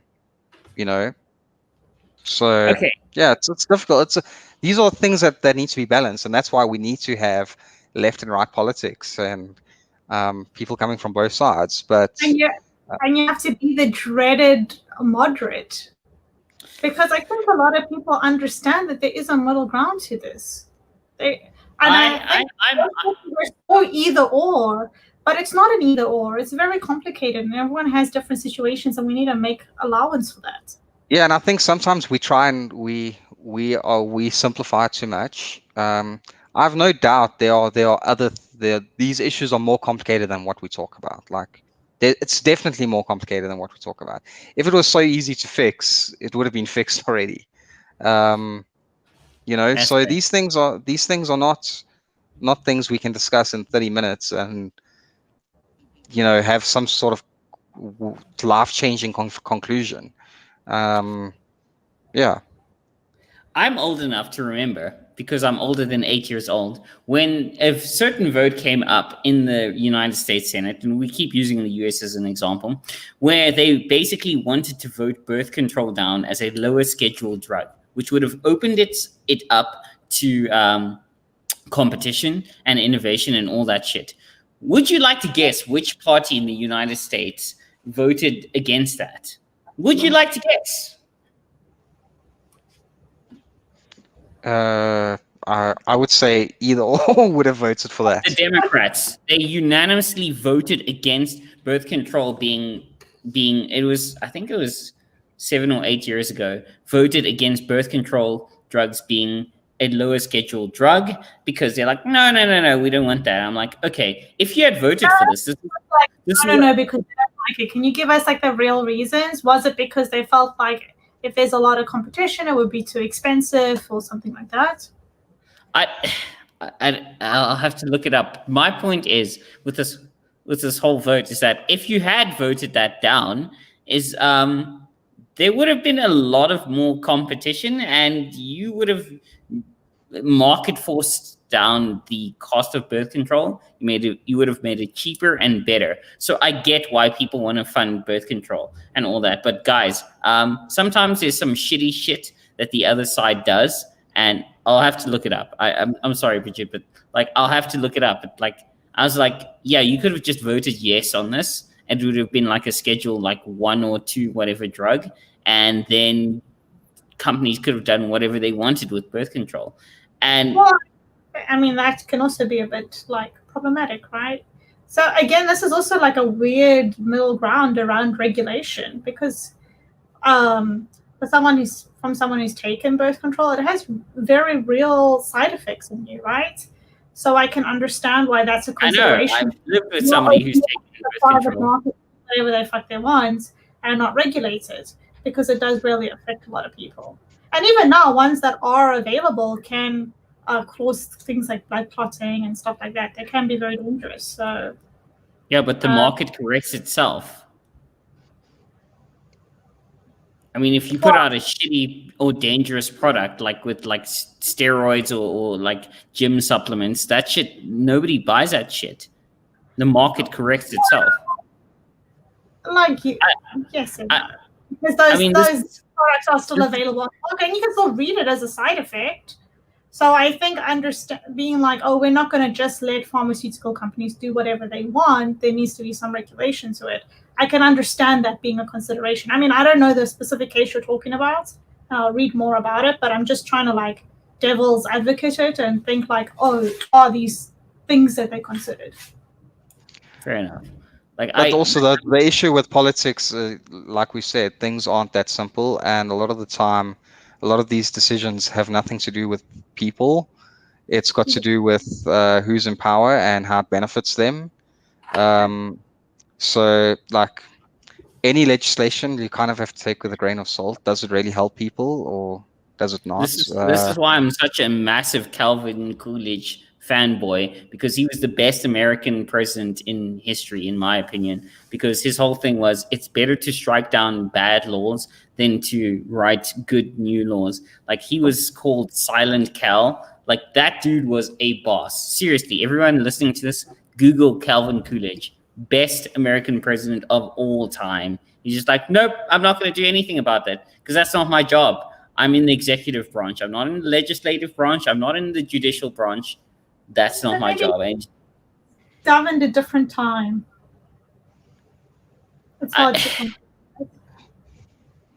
I think that the whole thing with hostility in America right now is because they have propped up the executive branch of government as the be all and end all of everything. Like yes, obviously whoever's the president and has certain privileges, he can affect certain things in the market. But guys, ideally, the whole design of the United States was you should care at election day who you vote for, but beyond that, you shouldn't care who you voted for because they should have zero fucking effect on your life. And it's just blown out of control. And now, like, the executive branch has proved otherwise on that. It's against the design of their country. Like, the whole point of the executive branch is like you're a glorified secretary. That's it. Wow, not everyone got that memo. Yeah. By the way, maybe we should. Holy shit, we're like 1:46. Should we talk some tech? I think so, because I gotta get going soon. What are we talking tech this week, Odin? Because I don't even know. I haven't been keeping up with any topics. And Odin is dead, it seems. Storage. Sorry, I lost you for a second. Yeah. We storage and lost hard you, yeah. drive. Let's discuss storage and hard drives. How much do each of you know about storage and hard drives? Enough. With storage. Because I work with a lot with videos, so I need storage, but that's right. I'm so useless at tech. It's unbelievable. My boyfriend will say, like, I have like a force field around me that just causes tech to fuck up. And you're like, why? Because he's a kind of techish person that I just like shit just breaks around me. Okay, so remind me to never hang out with you ever again. Well, they're only online because I just like have like a electromagnetic force field that just breaks shit. Okay, so seeing as people will tune in for this, I want to discuss the concept of deleting stuff on your hard drive or on your phone. And I feel like the general conception of that is that you basically like almost physically scrub the disk itself. And that's not how deleting, I mean, Run can jump in on this at any time, but that's not really how deleting things works. So basically your computer, and when I say computer, I mean your phone, your laptop, the onboard system on your car. Like, to me as a programmer, all of these things are the same because I just need different interfaces to talk to them. So the basic premise of that is that when you delete something, what you're actually doing, obviously, when the compiler does its job well, it breaks down to binary. When you delete something, what you're actually doing is deleting the reference point of where the ones and zeros start and end. So that means if I delete this picture of this girl, the computer will no longer read from this point to this point. It'll just like skip over it completely. So deletion is more like forgetting where you start to read and end to read. And the complex part comes in when you have agencies in in the world that have hardware able to read from any point to any other point and quote unquote recover that deleted file. And and then the other difficult part comes in with the concept of zero filling your hard drive, which means you just like completely like write over this many times over with ones and zeros, so that even if they have that hardware that can recover that, it's just been written over with ones and zeros. That's me for Ron. I don't know if you want to jump in there. Yeah, no, I think a lot of people don't know that, but your data is actually never deleted. It's always there. It's just about knowing where to find it, and that's essentially it. And that's how hard disks are designed, and they serve their purpose. But my father always just said to me, like, if you finish with the computer, you don't throw your computer away. You like smash up your hard drive, because anyone can recover. It doesn't matter what you do. They can recover some stuff there. So and over time, and that's why your disk gets smaller over time, even if you delete everything you've ever owned. It's because it's still storing some information. You can never store as much information on it ever again once you've deleted something. In theory, you can write over it, but you're never really deleting anything. But is that your tech topic? I would say that's interesting, because I think for the layperson, that's like, oh, that's good news. For you guys, you're like, that's fucking ridiculous. Yeah. For the layperson, we're like, yeah, we can always recover something that we may have deleted. So it's a bit like, you're going to need some serious hardware and software to recover it, but you can. So just so you know, ladies, them nudes you sent your boyfriend from like 5 boyfriends ago, it's possible as long as a physical machine exists.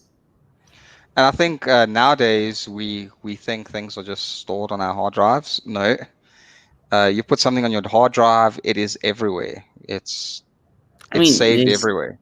I cannot say this with certainty, but there's the whole concept of echelon, which is basically there's a gigantic fucking firewall around the United States. So if you've ever sent any picture or anything in and out of the to anyone in and out of the United States, the CIA has a copy of that. Just so you know. They enjoy that. No, I don't know. I don't have anything to send to the US. But I will say the other day I got this email in my work spam box that was this is fun. Oh, we I don't know, hacked your phone and we have like video of you masturbating. If you like pay X amount of Bitcoin, then like, I don't know, we won't distribute it to your contact list. Whatever. I knew it was bullshit when they said, we know you have enough Bitcoin to pay us, because I was like, I don't have fuck all Bitcoin or other money. So that's how I know that part's bullshit. And so I just like screen grabbed it and sent to my boss, and I was like, "Case, it's not bullshit. Enjoy the video." What are you? That's a weird person to send the video to. Also, are you masturbating in front of your laptop? You're not watching porn? Okay, that's fair. Yeah, but usually it's gonna be very quick for them. But it's like that interesting. All they're gonna see is like some facial expressions, and then we're like, "Oh, what was that weird photo?" Yeah, but usually those are just scams. No, of course, but as a main, they play on human behavior. They know like majority of people do that kind of stuff in front of their PCs, so they just have to say it, and people freak out, and they're like, "Oh shit, I better pay." Who cares? Yeah. If you get a video, enjoy it. Yeah. No one else in the street has contact details, so it's okay. Yeah, Odin, is that your only tech topic? No, my other tech topic is the new and I know this has caused a lot of salt on the internet. Is the new 20 versus 30 series graphics cards that Nvidia is bringing out. Because basically, how expensive that is. The 30 series is as expensive as the 20 series, but they okay. So, ladies and gentlemen, Okay. There is such a thing as the 20 and 30 series graphics card. By the way, I had a GeForce 9800. It was the most glorious graphics card I had in my desktop computer for the longest time. And I think Nvidia realized, oh shit, we made too good of a graphics card and nobody's going to upgrade again ever. And they never made that mistake again. So there's these 1080X, 2080X, whatever, 3080X graphics cards. And basically the huge conspiracy, well, not conspiracy, the huge hit that has come out is that many of the 30X graphics cards, which are a fraction of the price of the higher end 28, and I have one in my gaming laptop, which I'm podcasting from right now, is they're like, oh wow, these graphics cards are just in many situations they're the equal of these 20X cards, and they only cost a tiny fraction of the price. And people are like, well, why did I spend X amount of $100 on this card? And Nvidia is like, too bad, bros. You bought in too early. But I want to. But my actual thing is what I want to find, and I can screen share this is a. Is a what? We lost you again.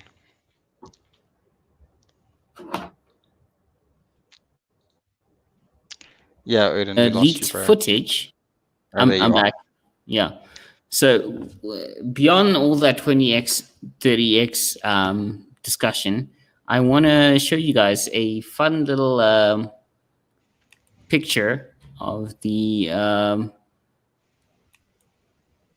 where is my of the leaked footage of the planned progression of these cards.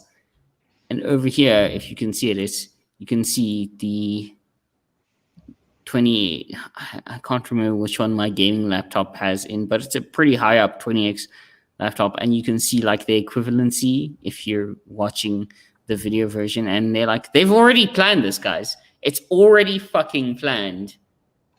These yeah, so your 2080 is just as good as your 3060. Basically, yeah.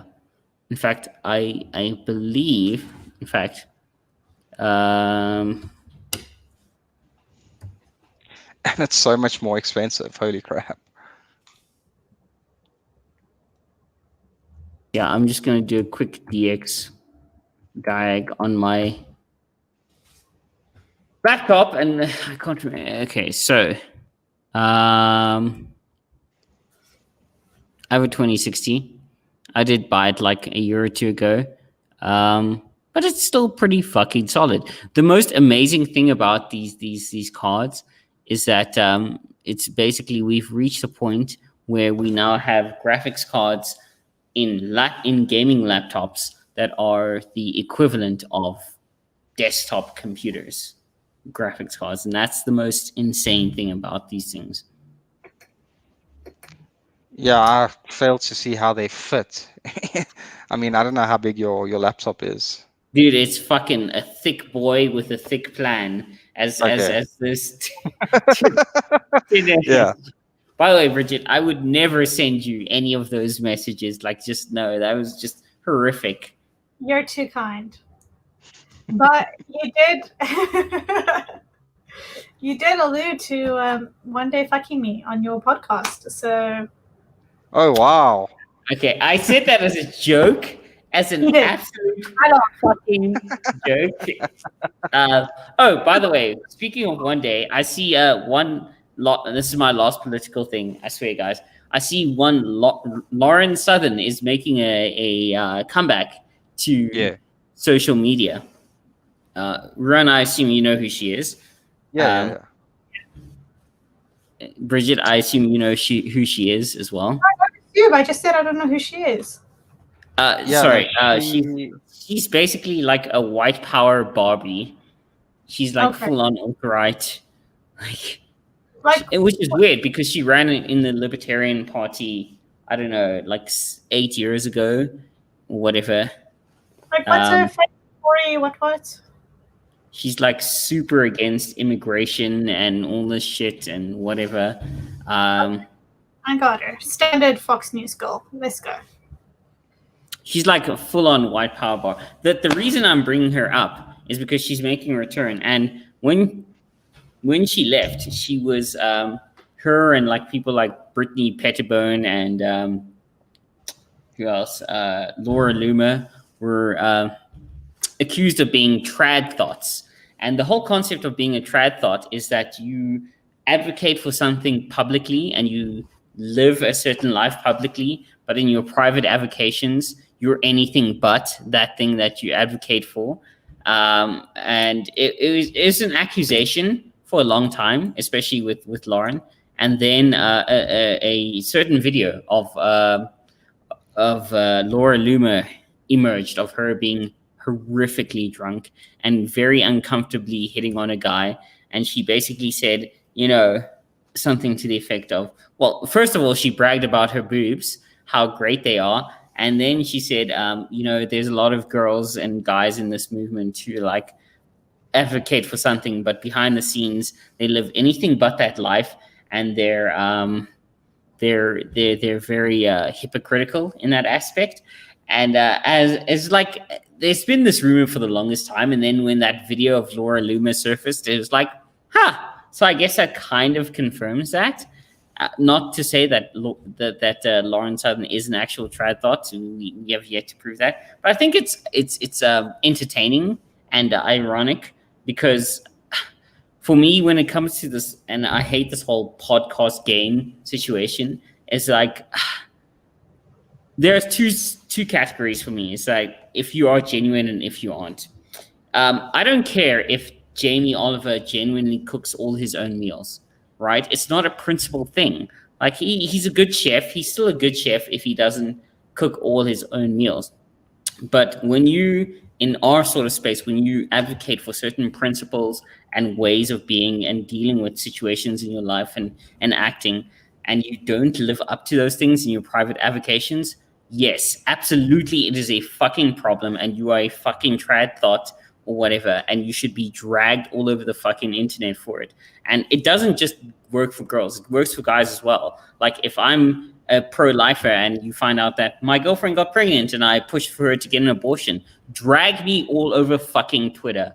Do it. I encourage you to, because it's about principle. So I've reached a point now where I'm kind of like, it's not just Tradthots, it's Conservacrites, and I'm like, yeah, there's a lot of people in both the international podcast or whatever internet space and the local South African internet space who are like, they do not live their principles that they sort of espouse on Twitter, on even on the right.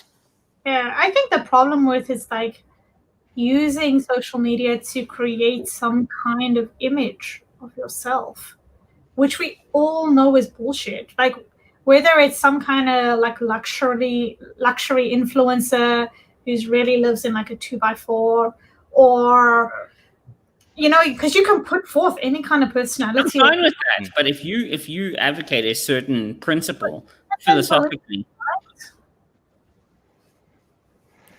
if you advocate a principle philosophically, you must live that. Imagine if you found out that I don't know how to fire a gun. Like, you wouldn't take me seriously. No. I've never seen you fire a gun, so I'm not sure. Yeah, but you also use a hammer fire as opposed to the superior striker fire. So yeah. Yeah. But I agree. Like if you want to, I mean, I'm personally kind of a quiet kind of social media person. I don't need any big attention on myself. But if you want to build a social media profile, make sure it's genuine and authentic, as the catchphrase of the moment is. Authentic. Yeah, and it's just easier to be that way if you're just authentic. You don't have to be hiding and thinking about other shit all the time. Don't forth like a projection of what you think, like what you think is a niche or the world wants you to be. Yeah. Be what you are. Like I agree. Belle Delphine. Yeah. Oh, that bath water. Yeah, shit. I can't believe people buying that bathwater, man. Jeez. It's such a commentary on the world right now that innumerable amounts of people were willing to buy her bath water. I'm just like, God, this is horrific. What is wrong with you guys? Serious, you could take I'm pretty sure you could take however much you paid for that bath water, and you could, and I know it's gross, you could just pay some hooker to fuck you for the amount you paid for that bath water. A lot of stuff for paying for just have a bath. Yeah. Yeah, it's weird what people spend money on, but yeah, I mean, good on her. She's got a market, and she's no hate on her though. yeah, like I went to a cosplay cafe when we were in Japan. Super weird. I was the only woman in there, and the guys in there aren't like creepy. They just go and like have conversations with the girls. They like buy a drink to have a conversation. yeah. And it's not like overly sexual or like it's not like going into a strip club or anything like that. It's just, Hey, let's not like, knock strip clubs. Strip clubs are fucking awesome. I'm down for strip club. I'm just saying it's not like it's like going into any bar, but all the bartenders are women dressed up. Yeah. Yeah, I've actually never been to a cosplay thing before. I don't know if you have, Odin. I have dated and hooked up with girls that cosplay, but I've never been to an event of cosplay. So you didn't dress up yourself. It wasn't like a thing for you. Oh wait, actually, you know what? My mom watches the show anyway. So I have like the Naruto forehead protector band thing. I once hooked up with a girl while wearing one of those. That was pretty cool. Cool because she didn't think you were like a weirdo. No, cool because she was also such an absolute fucking weeb, and it was just the hardest shit ever. Oh, dude, guys, Yeah. I really have to get going now. As do I. Bridget, you are a real girl, as it turns out. So I guess, as is tradition, you can, if you so wish, you can plug your socials. Otherwise, we can just wrap this show up. Well, so because you gave me so much shit about having my 800 followers, you can find me on Twitter on you absolutely deserve more followers. _Hall. I mostly tweet about Liverpool, so yeah, see me there. Yeah, you've been warned, people. Yeah. Sounds good. Guys, thank you very much. Bridget, thanks for coming on the show. Thanks for having me. We didn't really talk much sports, I guess. Well, we did a little bit. But yeah, thank you. Odin, as always, enjoy. Hopefully I'll see you now, guys. hopefully I'll see you in on Twitter and at JB's soon. Soon, yeah. Cool, guys. Cheers, everyone. Cheers. Bye.